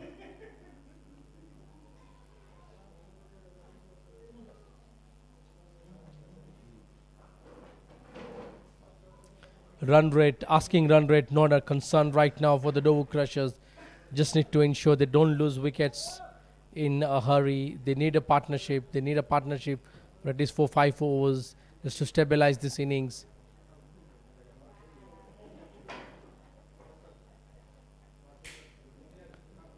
Final ball coming up of the third over. Short ball. Almost had him.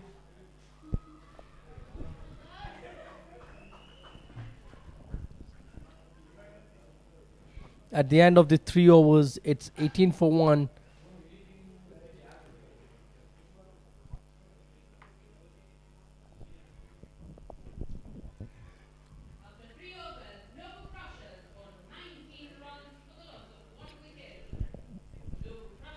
That was a very big appeal there.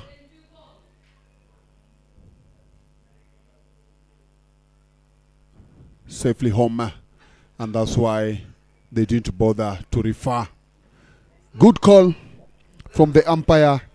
Done with 3 overs and scores a 19 for the loss of 1 wicket, needing 124 from 102 balls. Yeah, talking about the new initiative that has been brought up in this tournament.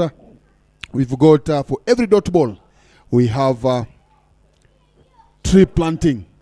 And Mitesh, as we speak now, 100 trees have already been confirmed because we have 100 dot balls. And picked up there by Sagar. That should found the boundary. 1 bounce over the ropes. Well played there by Sagar. The field restrictions definitely going to favor the batsmen. Drifting down the leg. Easy pick-up shot there. Over the deep square leg region.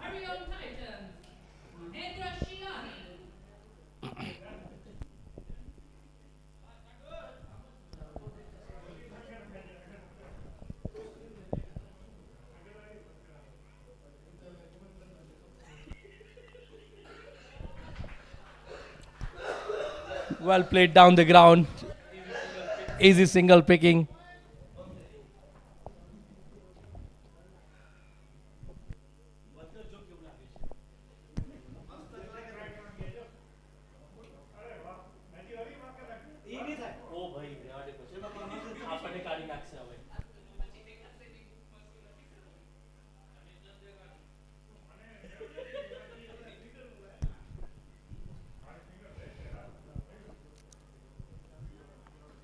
Oh, a brilliant ball. Right on the money there by Mahendra Sriani. Then when you're chasing a target, you want to have mini targets. What do you think would be the target for NDOVU Crushers at the end, come at the end of the 6th over, the end of power play? What would they have mini targets set? As it is now, they started off very well.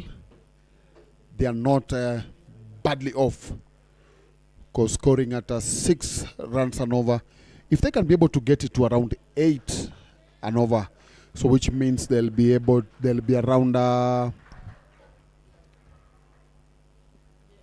around 48 runs. That to me, I think that will be a good start, a good score for at the end of the power play. You mentioned in the previous inning when the intent of attack from the HARIOM Titans maybe started an over or so slightly late. Do you feel NDOVU should try and ensure that they capitalize on this power play? Brilliant gap there between cover and extra cover region. Brilliant shot there by Sagar. Yes, that's what they should do, and even you could see how we could hear how the dressing room is acknowledging this, because they know how important the performance in the first 6 overs will be as the match progresses. We've seen the teams have struggled with the power play. If they can be able to get around 40, 50 runs, that will be good. Yeah, I think it's very important when you're chasing, you have mini target set. That just keeps you in the game and ensure that the asking rate, which at the moment is not an issue, but you don't want it to go out of control. A quick single there. And we spoke a lot about this, importance of how you're going to keep your scorecard ticking. You want to make sure the scoreboard is ticking all the time. Of course, that's what you need. That's what you need to do. And we've seen also, if that happens, there's a lot of pressure that comes to the fielders. In the first inning, we saw players the fielding team there was no much pressure on them, and we expect that that's going to be a total different thing as we progress into this second inning. And especially when you're chasing, you want to make sure you reduce the number of dot balls. The most important thing is capitalize, try and at least ensure scoreboard keeps ticking. It's not all about hitting them out of the boundary. Yes, T20, everyone wants to come and see the flare shots, the massive sixes, the flamboyant drive shots. But the scoreboard needs to be ticking. You have to get that one run. The quick singles is what we spoke about in the previous innings. The tools that you need to talk about.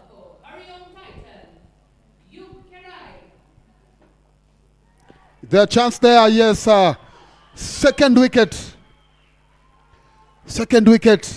And the captain is very happy. Ukerai picking up his second wicket.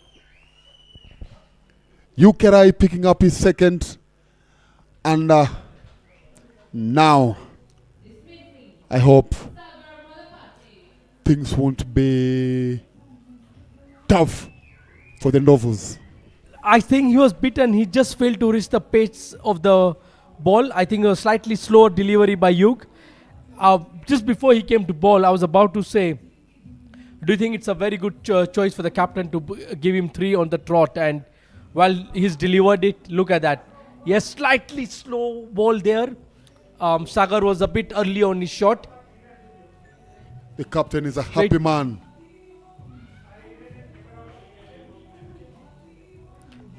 And that really helps the HARIOM Titans. Look at that. You're absolute jubilant there. And why not? The 2 openers are back in the hut now. Actually, they needed that start to defend the score. Already they are scoring at 7.7 runs and over. They needed to stop them, and they've managed to do that. Let's see how far. Who's going to bounce back in the next 3 or 4 overs? Who's going to get back into the game? As we speak now, I think NDOVU Crushers are a bit tensed. Their plan might have to change. And HARIOMs, they've known that we managed to dismiss their 2 openers. We can do it. So let's see in the next 3 overs what will happen. And we spoke about, and that's what, you've kept on repeatedly saying 3 overs, and that's what you mean by the mini targets. I think when you're chasing a score internally amongst the 2 batsmen out in the middle, they pretty much are also calculating at what they want to be at a certain stage while swing at the bat with their signaled wide by the umpire. I'm just looking at the team. Are the players that went through the auction. NDOVU Crushers are missing their captain, Tanzil Sheikh, who is with the national team in Uganda. So they're hoping that by the time they play maybe their 3rd match, he'll be back. Lofted shot there by Dhruv, should come back for the 2nd. Opportunity of perhaps pushing for the 3rd, but I think a good way to open the account. You mentioned about Tanzil Sheikh. Quite a number of players are away on national duty. We hope to see them towards by next Sunday. We should start seeing them, in the first 11 of these teams. Yeah, same to HARIOM. They are missing Peter Kowech Langat and Shem Ngoche. So if HARIOM manage to win this match without those 2, then that will be a very big bonus for them. Down the leg there. Should come back once again for a couple. Oh no, he's been sent back. Yeah, Ganesh saying that he couldn't hear the call loud and clear. Very important that they make these players, they need to pick up these tools. Look at that. Very lazy running there.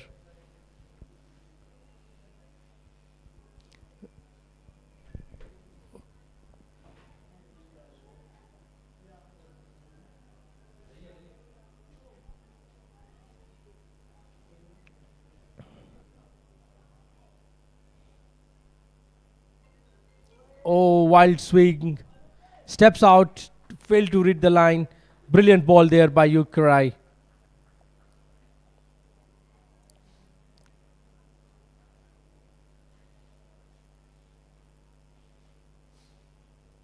Yes, grounded his bat right on time.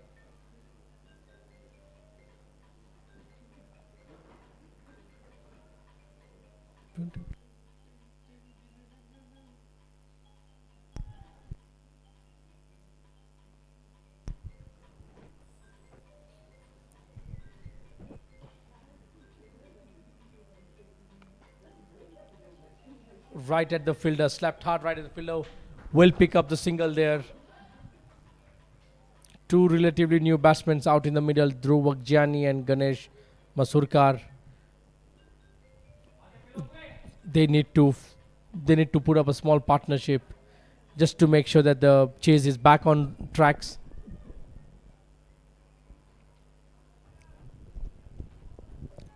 Dhruv with his final delivery of the 3rd over.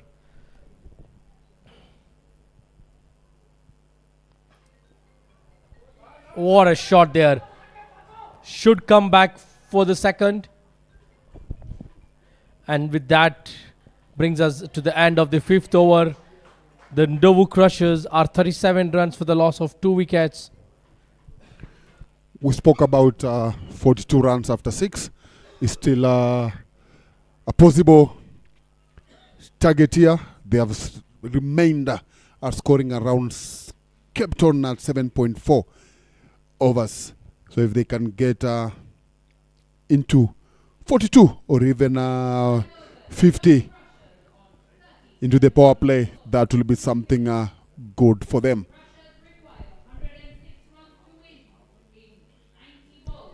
Final over of the power play coming. Brilliant opening spell there by Yukarai, picking up 2 important wickets, just conceding 23 runs. There will be a change in bowling now. They're going to go with a slow left arm.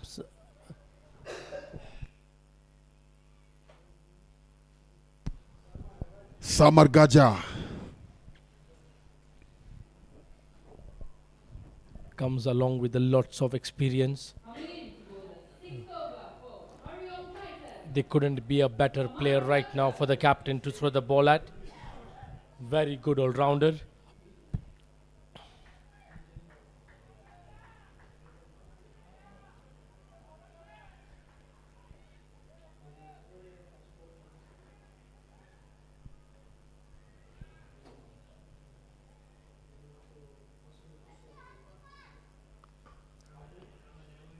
Brilliant. Oh, slight misfield has led to the run. Not the... Yeah, clearly Samar Gaja doesn't look happy there. When you're defending a score of 140 odd runs, you want your players to give you 100% in the field. And you don't want those kind of loose singles given away. Put pressure to both the batsmen. You know, dot balls build pressure, and then it leads to a false shot, and then thus leading to a wicket, you know. Cries of catch, bounced slightly ahead of their good attempt nevertheless.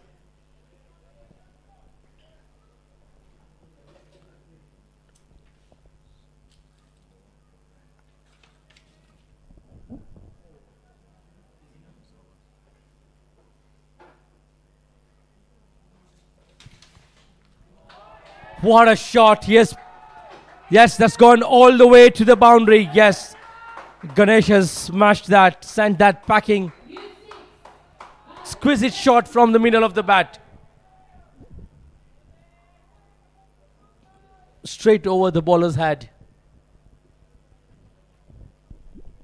That was a very big hit. Good one as you come to the end of the power play. 3 balls and already they're on 45. Good comeback there from Samagaja.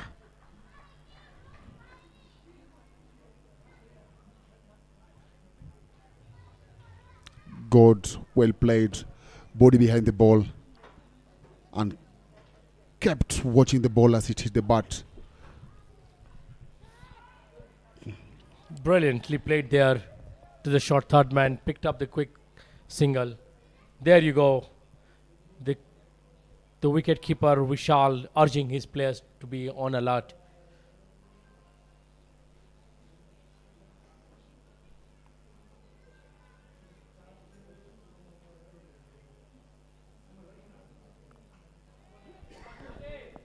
And that brings us to the end of the power play. 46 runs for the loss of 2 wickets.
Wakjani 6 from 5 balls and Ganesh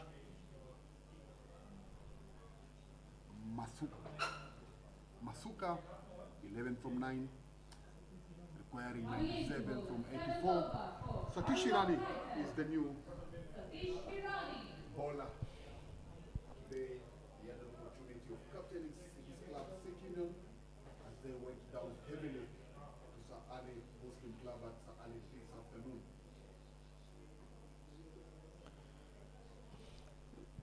Spin from both sides now, and that has been lofted over. Should pick up the single, while fill it down in the deep long on region.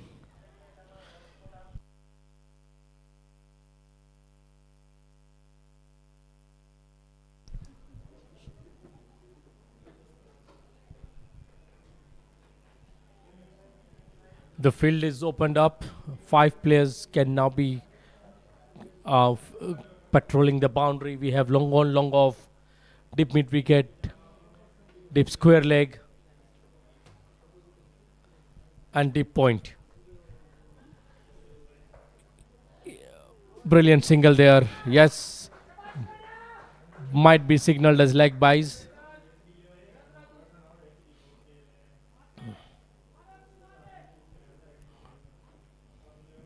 These two seem to have just found their feet in the middle.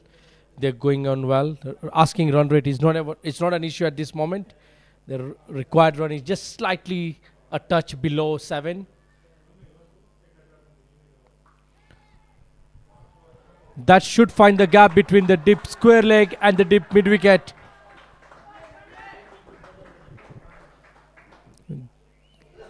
Ganesh playing a very helpful hand here. Picked the shot, delivery, dispatched it.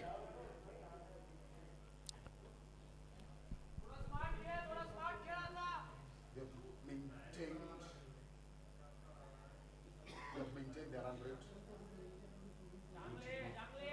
That increases pressure on them. So far so good for the NDOVU Crushers.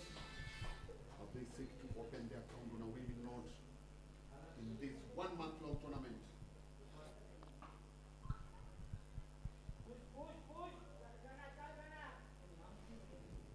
A single there from Ganesh, who looks to be in the momentum of finishing up this match quickly, so that maybe when it comes to net run rate towards the end of these preliminary stages, will be helpful. Absolutely. You know, I came here on Thursday evening when we had that meeting, and I saw Ganesh at in the nets, and clearly, wow, he's just been bowled there. Dhruv Vakjani has no clue how that ball has dislodged his bells.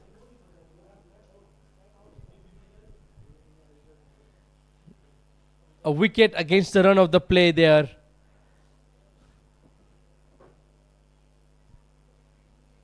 Look at that. Absolute joy there by Hirani.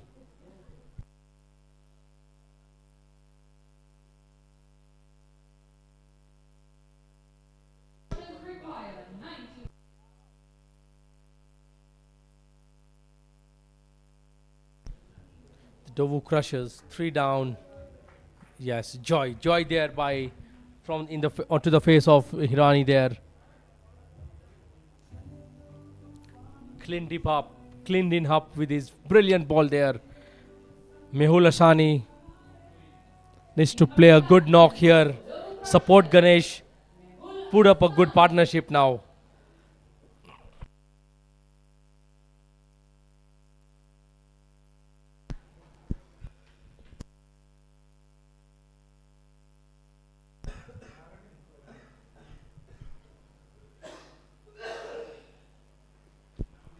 Samagaja to bowl his second.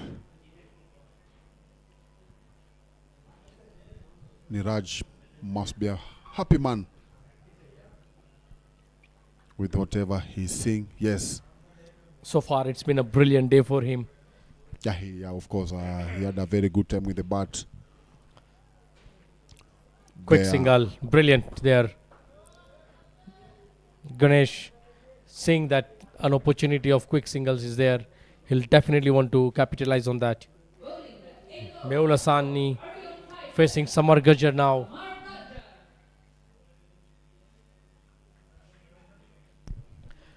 Then how do you sum up the first weekend of the Sri Kachiliya Patel Samaj Season 2 of the Premier League? I think that's been good. This is the second match. Looking at the crowd, it's like the crowd were really waiting for this tournament to ball off.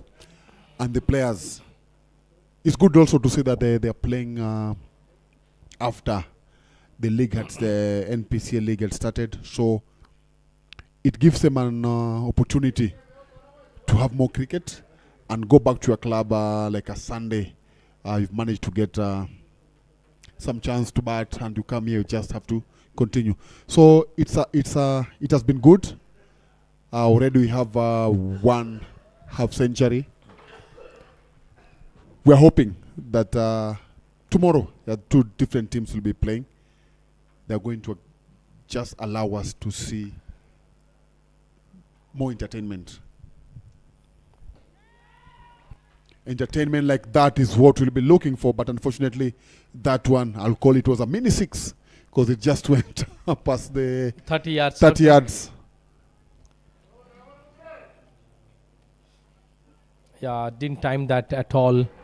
Lucky for him, it just landed way before the long off fielder.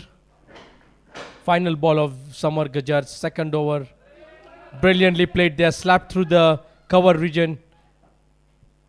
Slight fumble, now just a single run. Brings it to the end of the 8th over. 56 runs for the loss of 3 wickets.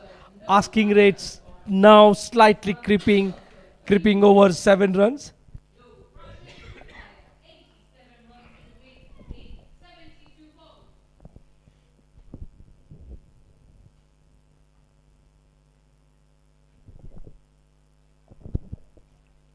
I'm sure that discussion is evolving around. Let's just take here. Let's see how far we can go. Just be observant. Don't give away your wicket. Very important for them to make sure that they don't lose another wicket, at least for the next 3 overs, and then reset their target. We've just seen the run rate crippled slightly above 7 runs an over. I know that's not playing in their mind right now, but what is more important is building up a partnership. Satish Ashani coming back after his brilliant over where he picked up the wicket. A quick single there, brilliant. This is what we've advocated for. Ensure the scoreboard is ticking.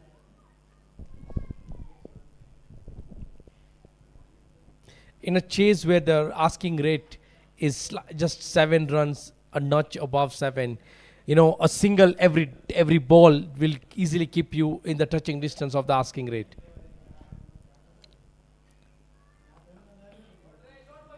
You are right there, Mitesh, and as we said earlier, also if you keep on doing that, you pile pressure on the fielding side, and somewhere along the way we'll get that boundary. Yeah, I think loose deliveries will come by, so no need to take any risky shots right now. Just ensure that those singles are coming, which the batsmen have done brilliantly so far this over. 3 singles in the first 3 balls. Yes, as long as you know that you're not going to have any dot balls, that will keep you in touch with the asking rate. Slightly outside the wide line, yes, has been signalled.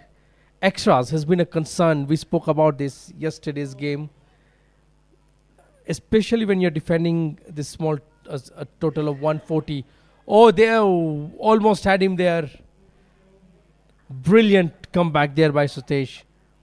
Almost had Mehul Hassani caught behind.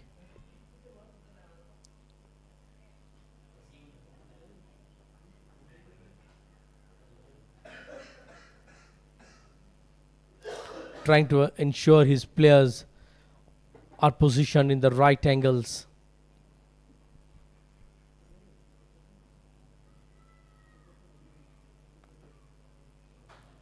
Well played. 5 already of this over. Brilliant. I think sometimes we just have to go to basics of cricket. Play down across the ground. Roll it over for a single, find those gaps,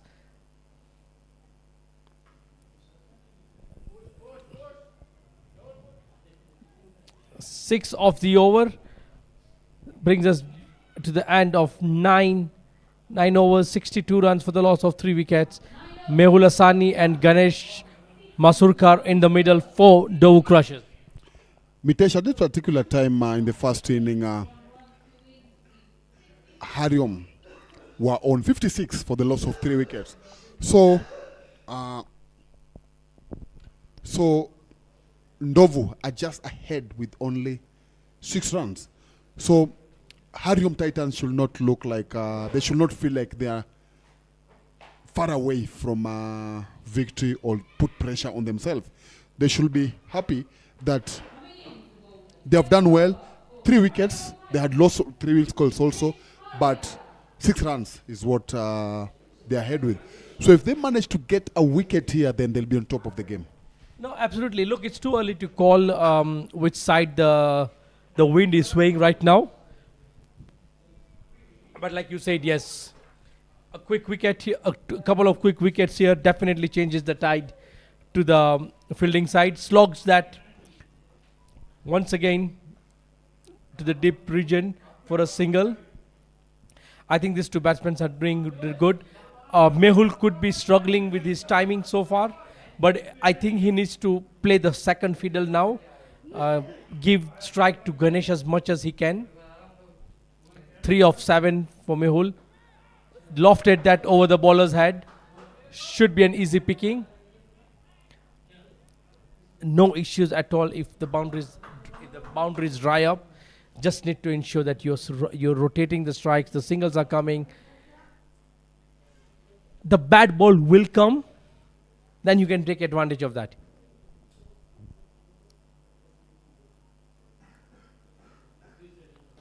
Steps out. That looks to have cleared. Yes, Ganesh is taking charge to the HARIOM Titans. He is playing the attacking role. Look at that, steps out, picked up the ball. Absolute knocked that from the middle of his bat over the bowler's head.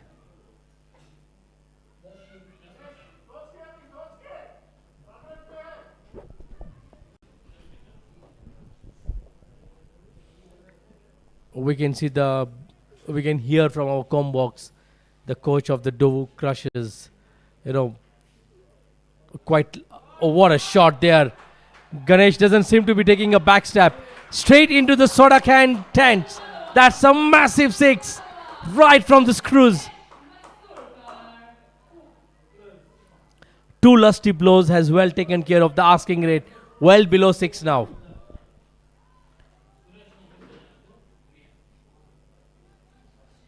He knows what is needed, easing pressure on his team. Already 14 runs from 4 balls. Sensible batting there. Very sensible batting. He's got the runs for this over. Ganesh playing a blinder of an inning, 35 of just 21 balls.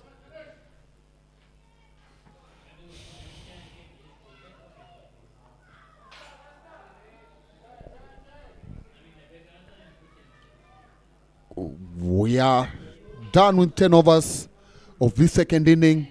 Match between NDOVU Crushers and HARIOM Titans. NDOVU Crushers on 76 for the loss of 3 wickets. And now we are going to the strategic timeout.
Continue with his third. He has a wicket for 12 runs.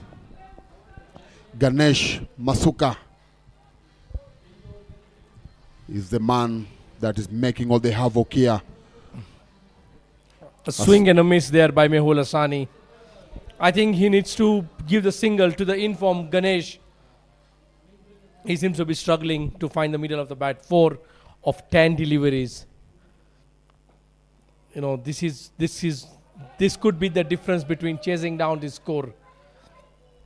You're right. He just needs to find a way that he can put Ganesh on strike, give him the support that he needs, and stay on the other side just watching. That's what they're talking about. There is a ping a single.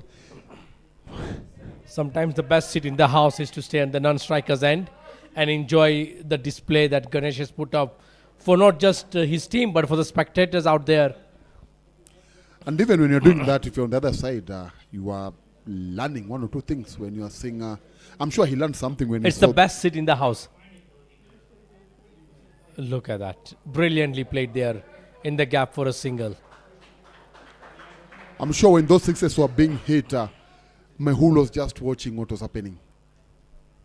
I think what Mehul needs to do is assist Ganesh, ensuring if he hits a couple of boundaries, just takes that pressure off Ganesh.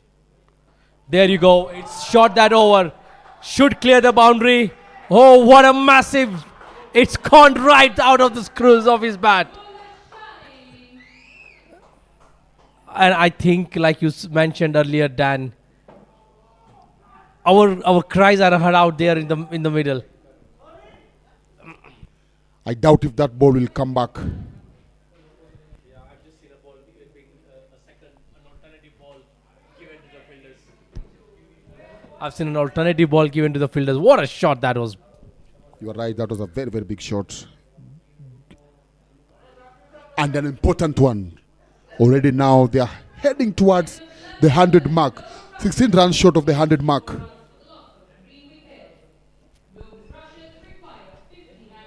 After losing 3 wickets earlier on, these two batsmen have relatively, stabilized the inning, formed this the small partnership, and this is what we spoke about. If they don't lose at the start of the 8th over, we spoke about them, just finding their time in the middle, and here we are, asking run rate. It's just way below 7 now. No pressure at all. Top edge there. Fielder coming underneath. Was always going to be difficult. The ball dying right in front of him. Went to sweep. Top edged. The fielder was on the 35 circle. Couldn't get there.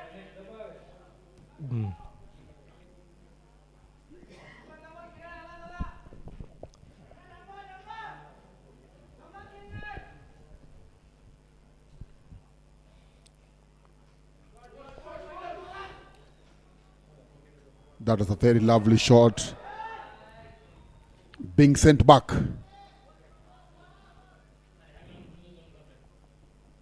Samar Gujar back in the bowling his third over.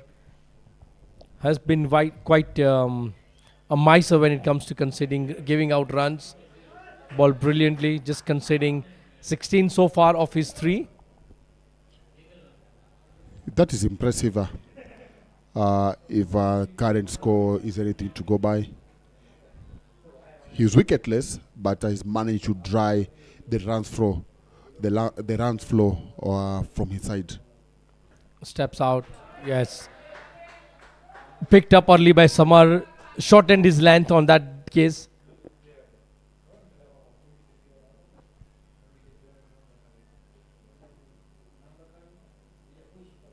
.55 of 50.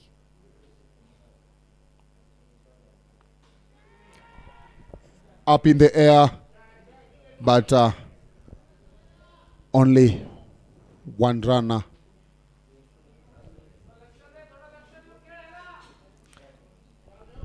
The final ball of Samar's third over coming up.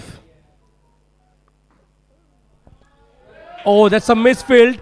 and could find the boundary. Oh, that doesn't help the fielding side. Mehul Asrani picks up another 4. His 16 of 15 deliveries now. His ensured strike rate is now above 100. And from here on, Dan, do you think the tide is tilting slightly in the favor of NDOVU Crushers? NDOVU have an upper hand into winning this match. Already needing almost a runner ball. Just 2 runs short of runs a runner ball. 7 wickets in hand. They are on an upper chance of winning this match. Yes, the man in the blue is the coach of Papadot, David Tikolo. DT.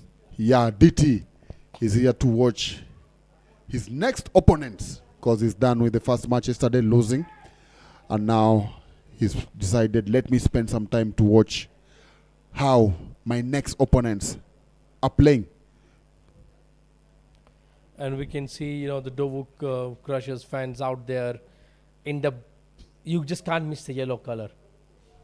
Yellow is dominant here. Kush Vekaria. Captain Neeraj, definitely wants a wicket now.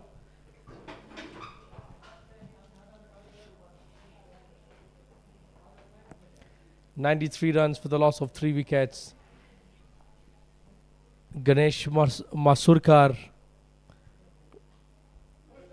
Well done. He is playing a very good inning here. Once again sent back.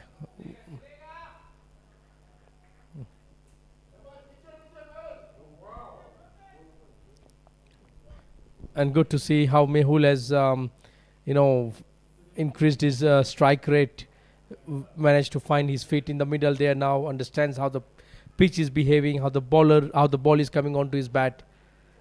Oh, and that's missed everything. Yes, you could see the action from Mehul. It was an in-swinger. It's missed the bat, it's missed the wicket, it's missed the wicket keeper, and unfortunate. It's gone all the way for the boundary. Welcome runs for NDOVU. Runs will be welcomed anyhow they come. Look at that. Yes, they both action the same thing. It's an in-swing bowler. Yes, he's just telling his mate. He's just telling Mehul. Sorry, he's just telling Ganesh that just be careful when you come this side, because he's bowling in swings. That's it. He's a slow ball. What a comeback by Kush. Slow ball, pitched it up. Mehul Asani was quick on his shot, edged it to the wicketkeeper. Vishal was rightfully accepting that as a catch, was never going to drop that seater. The NDOVU Crusher have lost their 4th wicket. Look at that. Slow delivery early on his shot. Vishal behind the stumps was never going to drop that. What a comeback. Absolute gem of a delivery there. New batsman, Hiten Vekaria.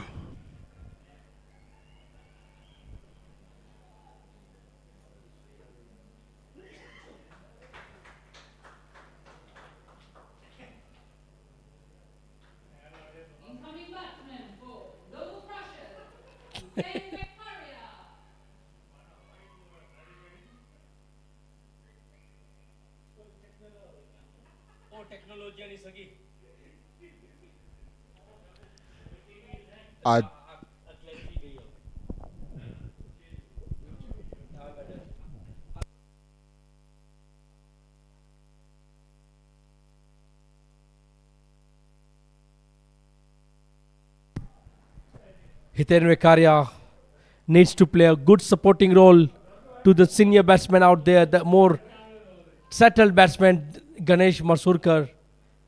6 runs, an over required from here on. Brilliant. Well off the mark with the first delivery. Good cricket all round, you know. Then 44 or 44 required here. What would be the strategy by both the teams? Let's start with the bowling side. Pick wickets. That's the best thing they can do now. Go attack the stumps. Let the bowlers try out something different, and maybe you can get a wicket. That's the only option that is remaining.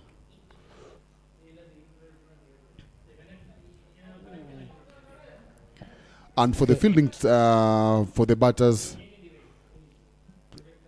is also like let's just stay here. They'll start panicking. They'll give one or two bad balls, and then we'll deal with them accordingly. So very important for this man on your screen, Ganesh Marsurkar, to remain there if this team is to chase down the score. Even Hiten is a good hitter. He's proved in quite a number of times that he's somebody that can be depended on to get those runs. And with the end of 13 overs, NDOVU Crushers are on 100 for the loss of 4. They need 43 from 42 balls. A runner ball at this particular time. Everything is drifting towards NDOVU Crushers. That face tells you a lot. That's like a poker face. We don't know which team he's supporting. Let's just hope he's not given up on HARIOM Titans. 7 overs to go. 43 runs required for NDOVU Crushers to get over the line. How does Samar Gajar respond in his final over of the spell? Down the leg. Quick single. There's a leg by there. Hiten Vekaria, commonly known as Donda. A big hitter. This is his 4th tournament he's playing in a span of 2 months. He played a T10 here. He played a T20 tournament at Simba. He's playing in the NPCL League. And here he is now. Running. Brilliant run there. So the opportunity of just having the ball drop short of the pitch and take quick. The fielders are quite far away. Captain Hiten is the closest man to the bat right now. Field spread out.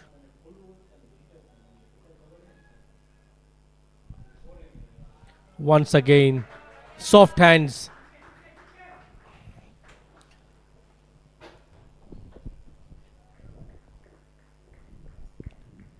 Long off, long on, deep mid wicket, deep square leg, deep cover. That's the 5 fielders patrolling the boundary.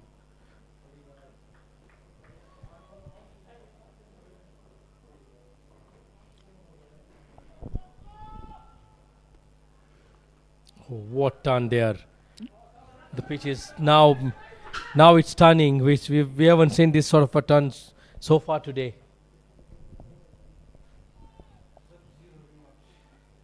At the far end, we can see the NDOVU fans having a nice bite. Oh, the slight midfield there. Batsmen looking to come back for the second. Yes, they should. Brilliant running there. Absolute brilliant. And there could be a 3rd run for the overthrow. This is what we have been speaking about. Put pressure on the fielding side. And they are bound to make a mistake. We have just seen that right now.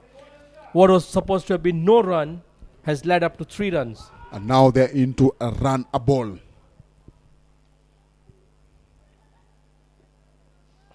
Hoping for a number of dot balls.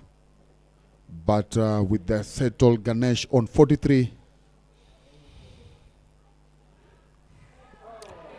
There is a massive opportunity missed. Stumping missed by none other than Vishal.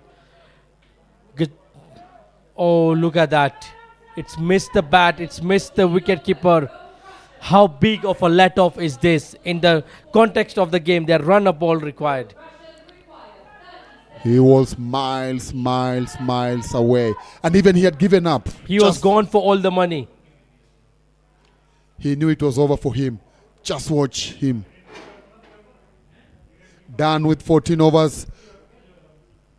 Score 106 You for can the loss see there of 4 wickets. Vishal is quite livid with himself. He knows that's a massive opportunity for a set batsman. Ganesh playing off 43 already. Kush Vekaria bowling, coming back from the mosque end.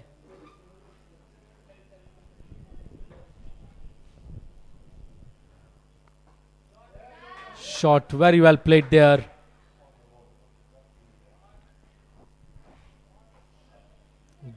Ganesh Mashurkar has anchored this chase very well.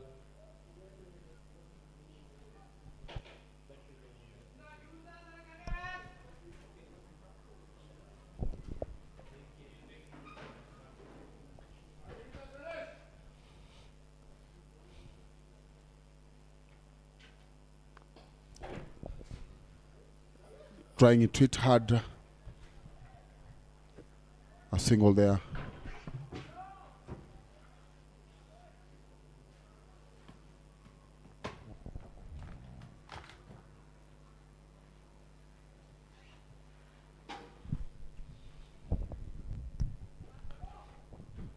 Kush Vekaria, brilliant first over, picking up that wicket. Oh, swing and a miss there. Another disguised delivery. This is how he picked up his wicket in the previous over. Bowled a slower ball, and he seems to be doing it brilliantly here. Ganesh, yes, the well-settled batsman, failed to pick up that early on his shot.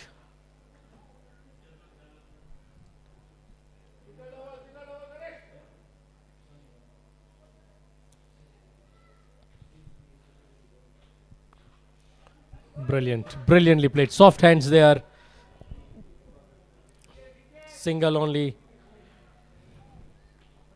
What do you make of how the pitch has behaved? You know, it's a second game on the same pitch.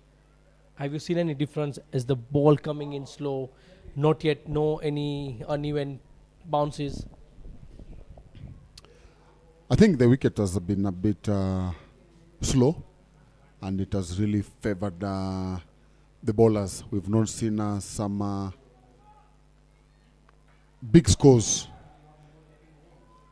and you'll see also that batters have been limited to a few strokes because it's a bit slow, and maybe if they're going to use the same wicket tomorrow, then trust me, you're going to see lesser score than what we've seen today. I was speaking to the groundsman and the umpires earlier on today before the toss that they might just change the wicket for tomorrow. I think, like you mentioned, if tomorrow they play on the same pitch, then it's going to be difficult. It's a used pitch, marks on it. It might just play totally different tomorrow, but I think we would be well in for a new pitch tomorrow. And also, we are lucky that we've not seen those genuine pace.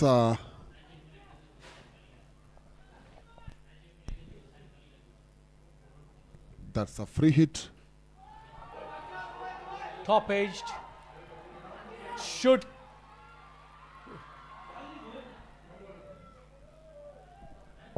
Good effort there. Was caught. No ball. That is it. That's the loud cheer that we've been talking of. The fans are here out in numbers. They are live and kicking about. The Yellow Army is not going back home at this early stage. They want to cheer their team cross over the line. At the end of 15 overs, 112 runs for the loss of 4 wickets. Yeah, just having him catching that ball has saved them 3 runs.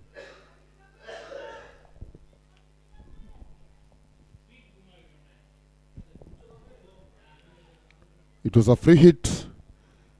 He needed to get it going and was restricted to only 1 run. Ganesh Masuka on 45 from 37 balls. Hiten Vekaria 8 from 7. They need 31 from 30 balls. The captain has called his trump, has used his trump card. Yukirai, who picked up 2 early wickets in his opening burst, is back for his final over. The captain doesn't want to leave this late. He is banking on his top bowler to pick up a wicket here. And more importantly, if he can get Ganesh back to the pavilion, that would really be a boost for the HARIOM Titans.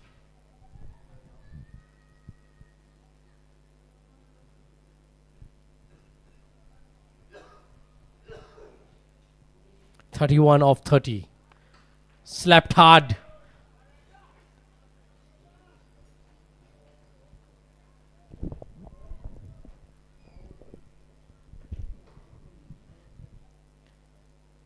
Ganesh once again playing the vital role of anchoring this chase. Cool head above his shoulders.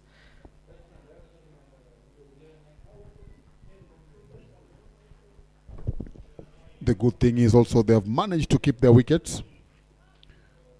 Been very careful with protecting their wickets. They haven't allowed the batters to trouble them. When it looked like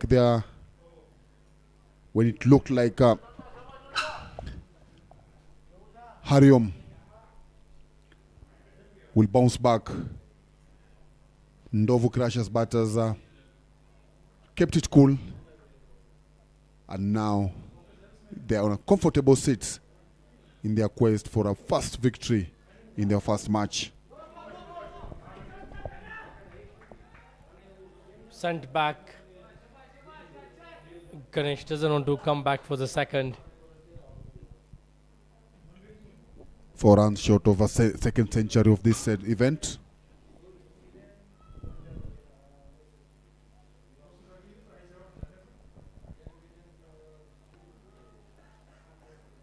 Ganesh has been outstanding, and I think a half a century will be good enough for him. I think he deserves it. The way he has played this knock, he absolutely deserves the half century. Brilliant running there. Moves on to 48 runs.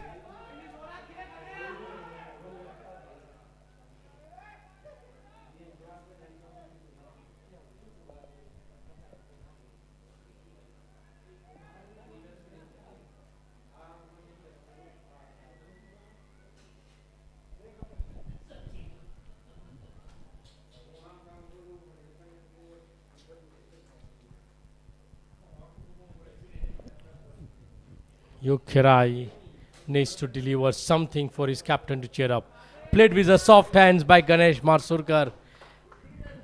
Very well. He has controlled this inning with such good temperament. He's done that. He's been the difference in this inning. The difference in the 2 innings. Because for him, as much as he was in there, he's allowed everybody to feel batting around him, rotating the strike. When those bats ball come, he's been able to connect them. Top edge should run down to the third man boundary. Yes, welcome runs. This is a brilliant cameo played by Hiten Vekaria to support Ganesh. At the end of the 16th over, 122 runs for the loss of 4 wickets. It now seems like a stroll in the park for the NDOVU Crushers. Unless calamity happens, I don't see NDOVU Crushers failing to cross over the line. The beauty of having wickets in hand, they've got 6 wickets in hand. So this makes you feel like actually we can do it. Even as much as I can try to swing my blade, they feel we've got this much. Had it been maybe they've lost 4 more wickets, maybe at 122 for 8 or 122 for 7, there could have been slightly been a bit of panic. But now 6 wickets in hand, they have nothing to, they'll go for it. And what has helped Ganesh is the support role Hiten Vekaria has played. He's 14 of 10. That takes away the pressure from Ganesh to ensure that he doesn't have to do all the hitting. And a brilliant half century there by Ganesh. Absolute brilliant played. Well played from the young man Ganesh. What a way to control this chase. Absolute brilliant knock there. Yes, loudly applauded by his teammates. The fans who are not going away until they see their team over the lines. There you go. Yes, it's all up and awake. It's happening here right at the Sri Kachileva Patel Samaj grounds. Ganesh Marsurkar is leading the charge for the NDOVU Crushers to get over the line. And a misfield has led to the boundary. Now the pressure is getting onto the bowlers. It's now below 4.5 runs required. It's no longer a question of the required run rate. It's just now when.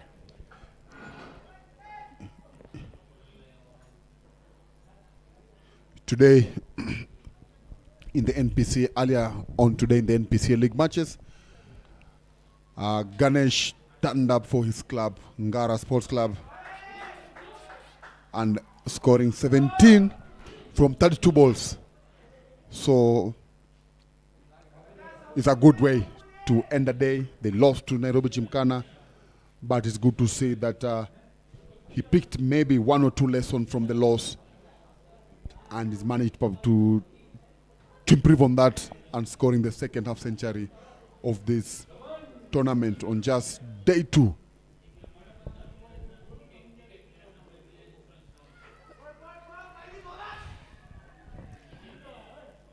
You mentioned about both teams missing a couple of players, but the fact that the NDOVU Crushers are getting home without their captain Tanzil Sheikh, it's going to play a massive boost for this team. And yes, no hearts lost for HARIOM should they fail to get over the line here. They have everything to look for. It's just the first game of the season. It's too early, and that's smashed over for the square leg boundary for a massive 6. Hiten Vekaria joining the party now, and this is finishing in a hurry now. 13 of the over. What a shot. He picked up the length, easy, dispatched it over the square leg region. It has taken long for him to show what he can do. He's one of the players that I've seen distracting bowlers. There he goes again. Slapped down the the long off region for a single. It's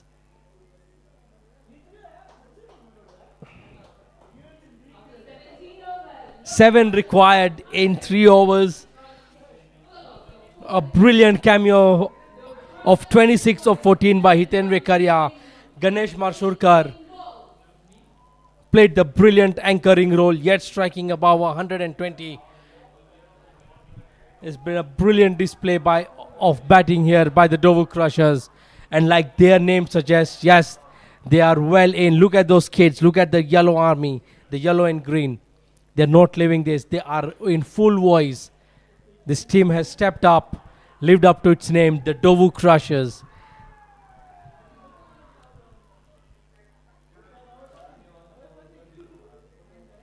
Dan, we've seen this before. The crowd, no one wants to leave their seat. It's quite packed out here at the Sri Kachileva Patel Samaj. 7 runs to go. We could just say the game done in this over. And we'll run down to the third man boundary region. We are 1 shot away. The NDOVU Crushers are finishing this in a hurry. You mentioned very early on the run rate will definitely help this team.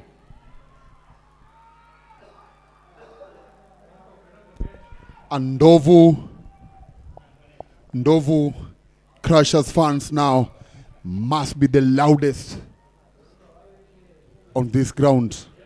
They are enjoying, and I'm enjoying the batting from Hitena. As I told you earlier, he's somebody that is able to destroy any bowler, and he's just doing that. He is striking them at over 200 runs. And with that shot, just one run, we thought that they would come right towards the commentary box. Maybe he wanted Ganesh to finish it off. because Rightfully deserves to finish this game off.